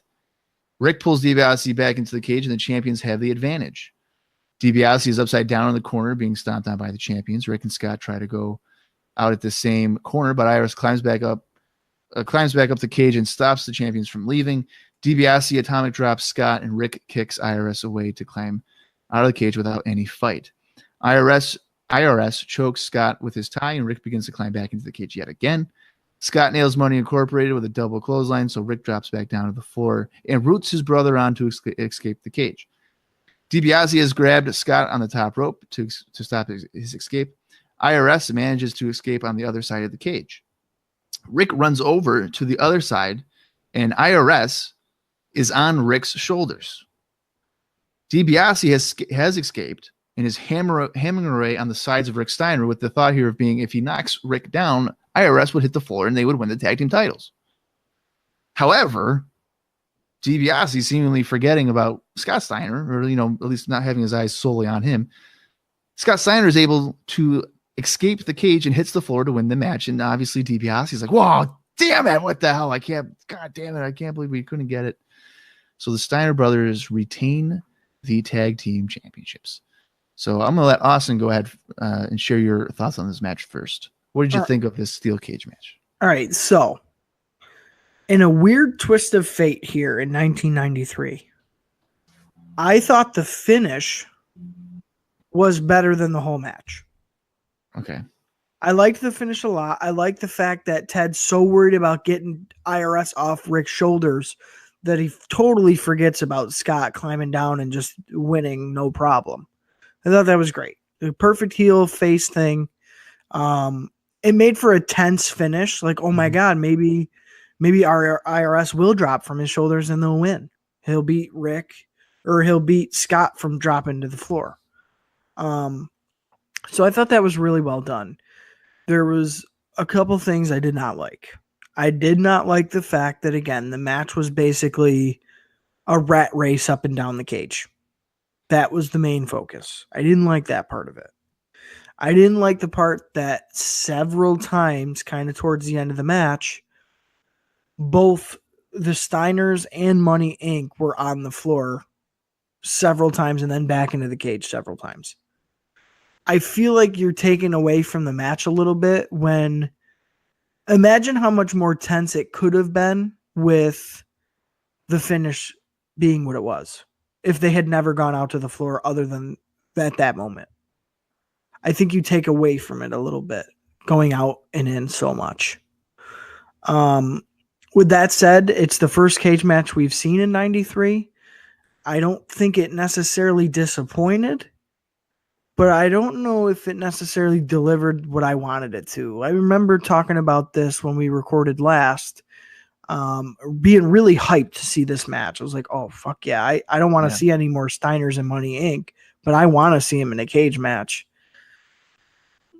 I don't think it lived up to the hype for me. Could have been worse. Like I said, I've said it a lot this episode. Could have been worse. But I expected better, honestly. Well, this may be one of my favorite tag team steel cage matches of all time. Wow. It's a bold statement. I know. It was actually a match growing up, the tape trading days of middle school and high school, I guess, where I really wanted to see it because these are two of my favorite tag teams at the time. Money Incorporated, Steiner Brothers. So I always wanted to see it. So when I remember when I first watched it, I was like, oh my God, that was fucking great. I don't know. I think I liked the idea of, one guy escapes and he's like, oh fuck, I could go back in there because my guy's not going to win on 2-on-1. So you start all over again. You know what I mean? Like I kind of liked that story of it. Sure it lacked the violence or what have you that a steel cage. I feel like that we're accustomed to seeing in a steel cage match or whatever. Not only the violence, but the struggle. Struggle to survive in a steel cage match. The scraping and clawing and slowly making your way up after a grueling match. There wasn't enough drama for me to sell it as a steel cage match. I don't know. I thought there was a pretty good pace to it. They did a couple of spots off like the middle rope and stuff like that. Double axe handle off the top, stuff like that. There was enough in there for me. It was just like, this was a lot of fun. And the finish is just, I think, genius.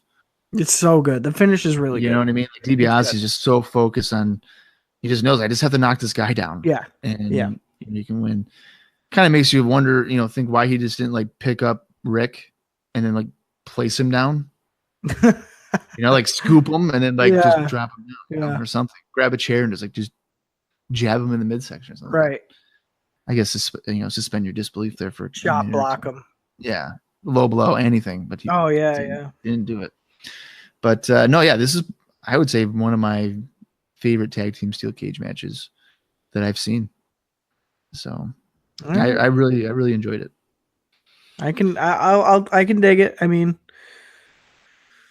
I wasn't necessarily right there with you, but I could see that. And again, I'm probably expecting too much. It's 1993, Yeah, Yeah, you gotta try to have your brain in like 93 instead of 2018. So Right. That wraps up the show. That's all there is for SummerSlam Spectacular. For my final thoughts on the show, I enjoyed this more than I did March to WrestleMania 9. SummerSlam as a total for the card, the matches all have some relevant hype to them. So this kind of made it like an easier watch through because there's some substance behind all of it, especially even like the Lawler and Brett promos. They pretty much touched base on all the major situations here, aside from the no Lex Luger interview, which they must have forgotten that they finished off previously. So my interest in SummerSlam 93 is higher than any of the other pay-per-views probably that we've seen to this point. So I'm expecting big things out of SummerSlam 93, just based off, everything we've seen in this show overall, really kind of driving that home for me. Yeah, no, I pretty much agree with you on those points. I thought it was a pretty solid show. My expectations, I'll be honest with you, were kind of low for this. Again, I was hyped for the cage match and the Yoko Duggan match. Wasn't really sure what else we were going to get in between. Wasn't really sold on any of the in-between stuff. But once we saw it and got through it, really everything had a nice little spot on the show. So I did. I enjoyed it. I thought the SummerSlam Spectacular was good. And like you said, probably better than the March to WrestleMania show. All the action was pretty solid. The bad crap was kept to a minimum, like The Undertaker. It was kept to a minimum. So they definitely hid the negatives for this show. I have a feeling, like before with these super show lead-ins, that SummerSlam may not live up to this show. I think this show was pretty solid. I don't get me wrong. I'm looking forward to SummerSlam, but it's almost like the curse at this point. Like these lead-in shows end up being pretty decent, and then you're going in with an all-time expectation for the pay-per-view, and somewhere or another you're let down. Whether it's the finish with the big match or the undercard being pretty weak, kind of not very good matches, just something ends up happening. So we'll see. I mean, the jury's still out. Like Bob said, though, too, I would agree that I'm looking forward to SummerSlam more than any of the other pay-per-views that we've seen this year. So it did its job. SummerSlam Spectacular did its job, got me hyped up.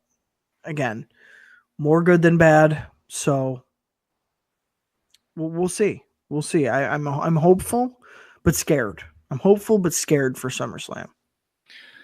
Well, speaking of SummerSlam, I figured maybe at this point we should run down the announced card. I want to emphasize on the announced part of what we're supposed to get at SummerSlam, and we can maybe kind of discuss our thoughts maybe leading into the event, as we will be the next show that we do is SummerSlam 93. So I will go, I guess, in order of how they were presented that day. So not to jump around or anything, but so one of the matches I'll just go here is Ted DiBiase against Razor Ramon, which has gotten some promotion since July, which arguably was a little random, but yeah, some effective build, I would say.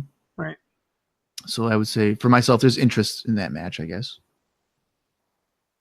What about you? I would say yes, especially with Ted not really having too many singles matches as of late. It'll be interesting. He did just have a pretty decent match with 1-2-3 Kid on Raw. Mm-hmm. So I think in a singles capacity, I'll have more interest in this match. To say if it was like a Razor Ramon 1-2-3 Kid versus Money Inc., I probably wouldn't care too much. But the fact that it's going to be Razor Ted, I am interested in seeing that.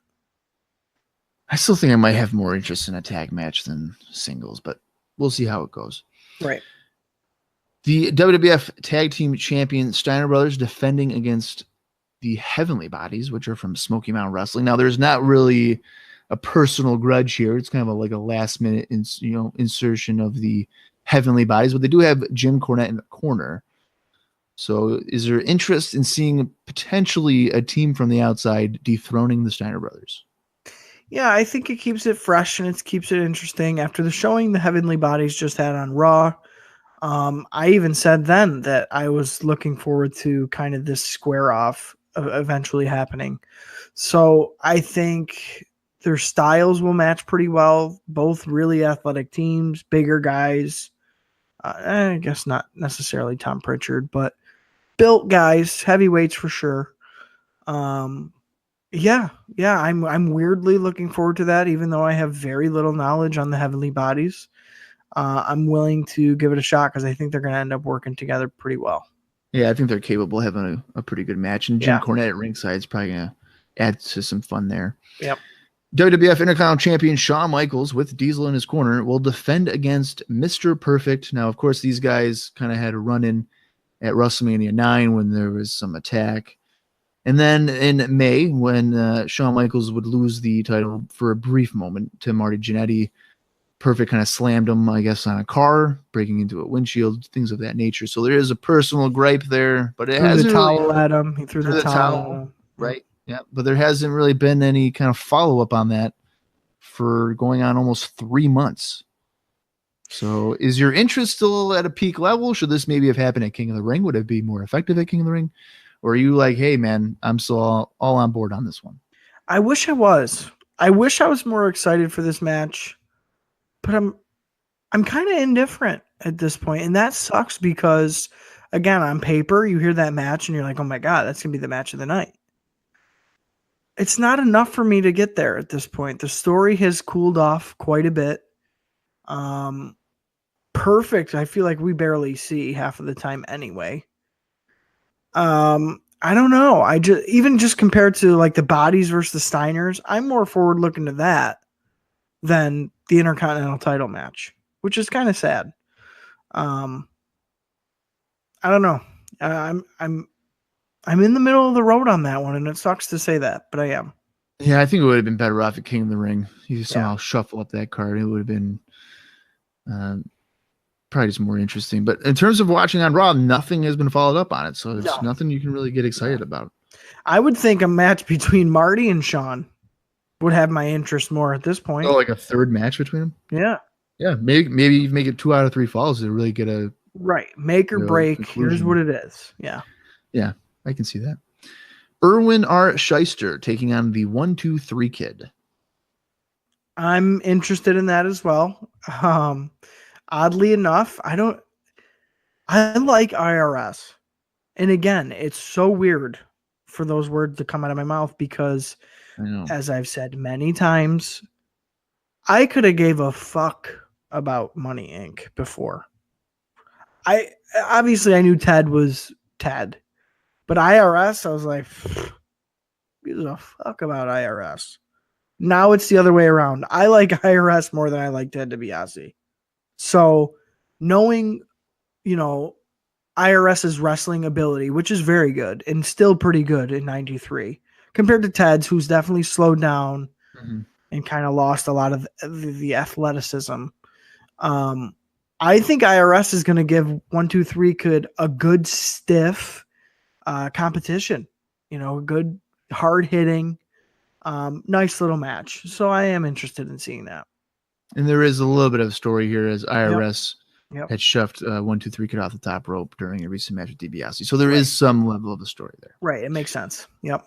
In one of the most personal feuds that we've seen thus far in 1993, Bret Hart squares off against Jerry the King Lawler. This is arguably the feud that I'm most interested in seeing kind of blow off or have some kind of continuation here at SummerSlam.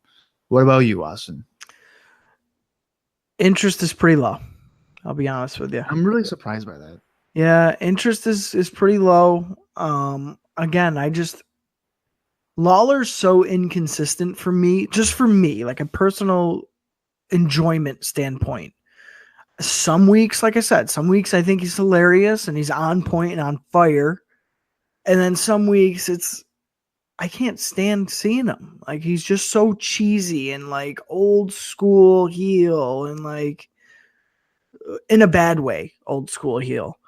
In the ring, I haven't enjoyed him at all. There is no hit or miss for me in the ring. In the ring in 93, Jerry Lawler bores the hell out of me, especially when you see him match with 1-2-3 Kid flying around and Jimmy Del Rey fucking hitting standing moonsaults off the top rope and all this shit. And then you got Jerry Lawler doing fist drops and, you know, walking around the ring stalling like it's 1978. I don't like it. I don't like it. So for that reason alone, I hate to say it. I know I'm breaking your heart, Bob.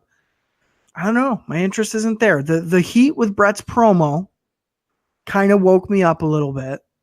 And if it starts getting into like a kind of a hardcore, like, holy shit, we're seeing a lot of stuff here, then, you know, I'll be on board for that because it will bring in the personal, you know, quote unquote personal hatred between the two. But if we're just getting a standard little singles match with a screwed finish, I'm going to shit all over it. And I'll be the first one to say it. So, I don't know. My hopes aren't too high. I think a great visual for this would be, you know, Bret Hart just, you know, destroys him or whatever. Lawler's busted open. And yes. Bret has a sharpshooter right in the middle of the ring, and Lawler's like just crying with a pool of blood literally in the middle of the ring. That's what it needs. If it's not that, just a great visual. Yeah, if it's not that, Bob, I'm definitely not sold on it. It's going to take that for me to be sold. I think that would be an interesting conclusion to it. Yeah. Marty Jannetty tries his luck against Ludwig Borga. Poor Marty. Poor Marty. Try to get something out of him. I really, again, I don't really have much interest in that. I know where that's going. And I hate to say it, but it doesn't look good for old Marty. So, yeah. I don't know. It's unfortunate. I wish Marty was being utilized in a different capacity here because he still has it. 93. I feel like he shouldn't be used as an enhancement guy. No, not at all. Because that's what that comes across as. Complete enhancement. Completely. Yeah, it's sad because again, I'm a Marty Jannetty fan. At this point, I want to see him higher up the card, and I want to see him face marquee talents. And that's just not where they're at with him, and it sucks. Well, speaking of sucks, we have the Rest in Peace match as Giant Gonzalez looks to survive a match that he doesn't know the rules to as he takes on The Undertaker. Confusing. Very, very confusing. Probably the most anticipated match of the night. That's why fans are buying a ticket. Yeah, of course. Yeah. No, I'm hoping that my finger slips, you know, and hits that fast forward button on accident. Of course. And I don't have to watch it. Yeah, I just wish this ended at WrestleMania 9. Well, that's my point though. Like, what are they going to do that they didn't do at WrestleMania 9? Yeah, and I don't know. Right. Like, what's the draw here? What's different? Nothing. Oh, Undertaker doesn't have his urn. Yeah, Paul Bear's not there. Okay. Yeah. Whoop-de-doo. We have a 6-man tag match as Bam Bam Bigelow will team with the Head Shrinkers to take on the Smoking Guns and Tatanka. Of course, we saw the Guns and Tatanka earlier on in this episode. What's your level of interest on that one? I believe we had seen these guys on Superstars. It was a pretty good match. Yeah, I'm interested in that one for sure. These 6-man matches, I feel like they definitely have been peppering in to kind of plant the seed in your head for for Survivor Series. That's kind of what I'm taking on all of these. Oh, okay, like to build up some promotion. Yeah, some interest, you know, in multi-man matches here. But like I said, with the Guns and Tatanka, they got some chemistry. It's a decent little team. And the Guns haven't seemed, as I spoke about before, as green as you know, before. Of course, Head Shrinkers and Bam Bam, I think, is an awesome combination. Kind of all the maniacs on one team. So I'm weirdly looking forward to that match. I think it's going to be a car wreck. I think it's going to be a cluster, but not necessarily in a bad way. I am interested in seeing that. Yeah, that could be a sleeper match, to be honest with you, especially on pay-per-view. Right. And in probably the most anticipated main event in 1993, the biggest match in WWF history, WWF World Champion Yokozuna defending against an American hero, an American icon. The guy has done more for U.S. economy in 2 months than anybody ever has. He even made his own country known as UFA, Lex Luger. He won't ask a girl out to a date. And by God, he was a great football player, even though he never played a single down. And he ain't on steroids, folks. And he ain't on fucking steroids. I'll tell you that right now. What's your level of interest in the Lex Express looking to run over Yokozuna and take that goddamn WWF World title? Well, here it is, right? So I know for a fact I have never seen SummerSlam 93 before. Not one match on the card. Really? Never seen any of it. Wow. Okay. Which is weird because the last couple of pay-per-views I've seen most, if not the whole card. Like I've seen them before. Wow. So you've never seen this one? Yeah, I don't know why. I think judging it from the outside looking in, you see a main event of Yokozuna Lex Luger, you're like, I can probably skip that one. Okay. Knowing the story, knowing the build, knowing the weirdness of the whole thing, I don't know what to expect. And for that reason alone, I'm pretty excited for it. Like, I don't know what we're going to see. I don't know what kind of match we're going to get. I don't know what kind of Luger we're going to see. And I don't know what kind of Yokozuna we're going to see. I don't know if we're going to get the Yokozuna of the last month or if we're going to get the Yokozuna of a few months ago.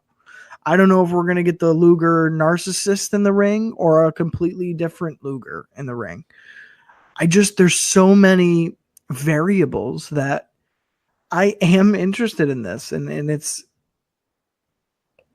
it seems like the obvious winner is there, but at the same time, I don't remember who I think should winning the title.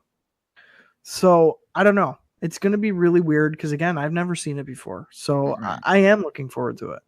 So I have two questions. The first one is, now that considering we've seen the entire build for the main event, if you're the booker, are you putting the WWF World Championship on Lex Luger? If you don't, you better fire him. Okay.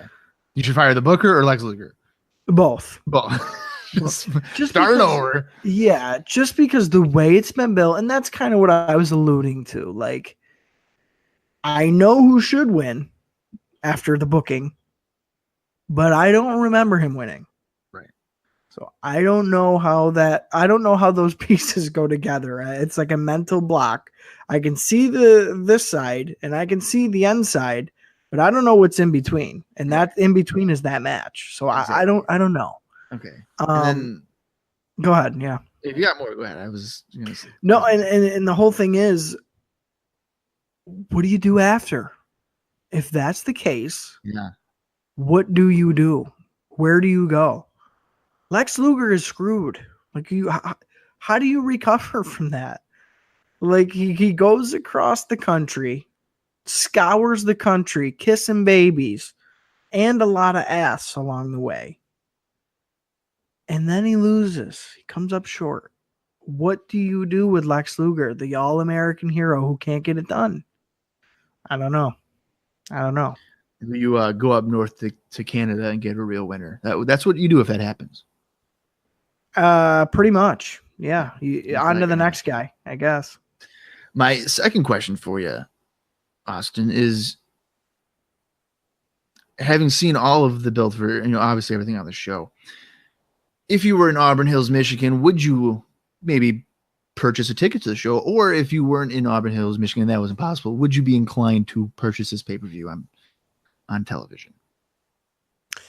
I would have bought it. I would definitely, because obviously I probably wouldn't have had a way to get to Michigan. Well, I'm saying, like, if you lived in Auburn Hills, Michigan, and you knew they were coming to town, would you have purchased a ticket to go live? And if not, if you were in Auburn Hills, Michigan, would you be inclined to purchase it on pay-per-view? Yeah, I think I would have bought a ticket if I was in the area for sure.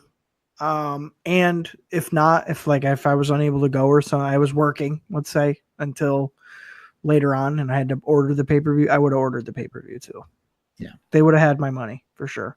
To where it's like King of the Ring, I probably wouldn't have ordered. Like, I would have probably skipped that because I knew that storyline wise, it really wasn't going to matter too much. Turns out, some of it did. But SummerSlam, I definitely would have ordered. I probably would have went off and on. Like I would have took a break. Right.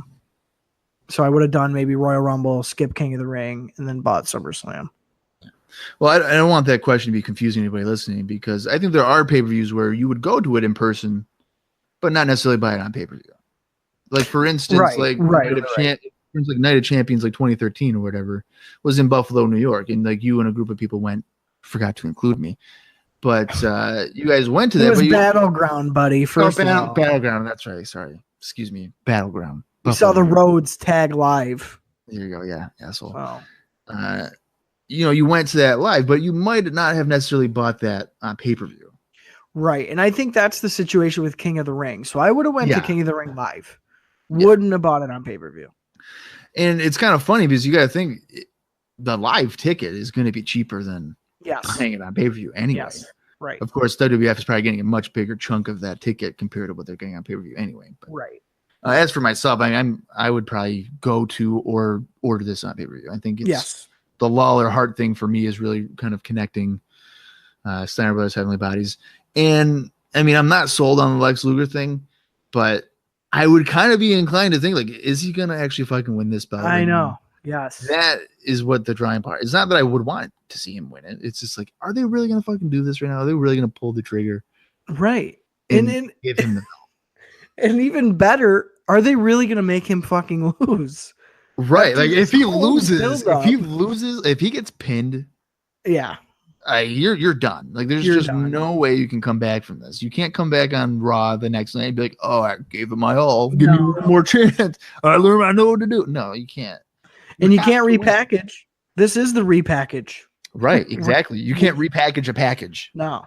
You can't repackage a repackage, I should say. You can't repackage the total package. No. So, dude, I don't know. And me and you go, like, if we were our ages now talking about this, like, holy shit, what's going to happen at SummerSlam? Yeah. It would have been such a fun show to attend, me and you together. Because not only is that kind of the atmosphere, we're both kind of looking forward to separate things, which is cool too. Yeah. So yeah, it's a good time to be watching WWF right here, August of '93.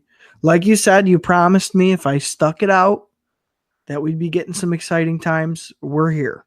Yeah, it is an exciting time. Yeah, I think I told you like shortly after WrestleMania 9, I was like, come May, kind of starts getting really good. And I think there's a couple of times there in August where the two shows are fucking blue, but for the most part, it's been we're over the hump.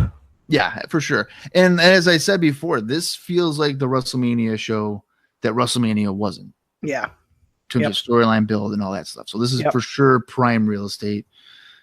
The biggest show that we're going to be covering so far in IcoPod's short existence here.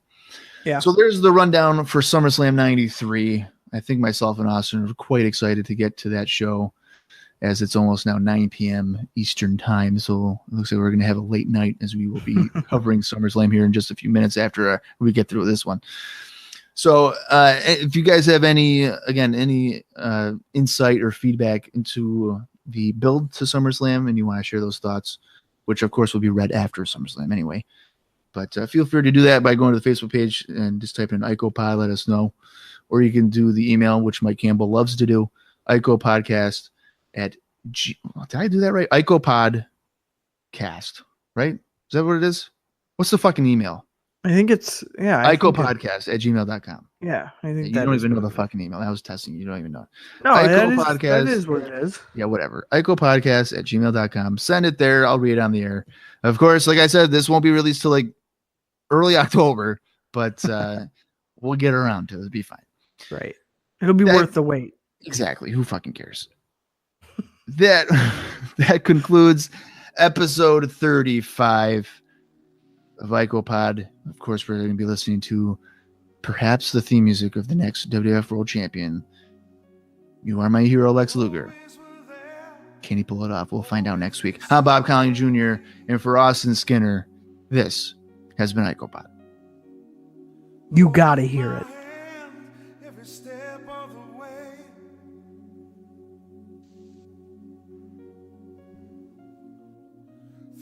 these eyes you could do no wrong. In these eyes you were brave and strong. In my heart those days live on. You were my hero.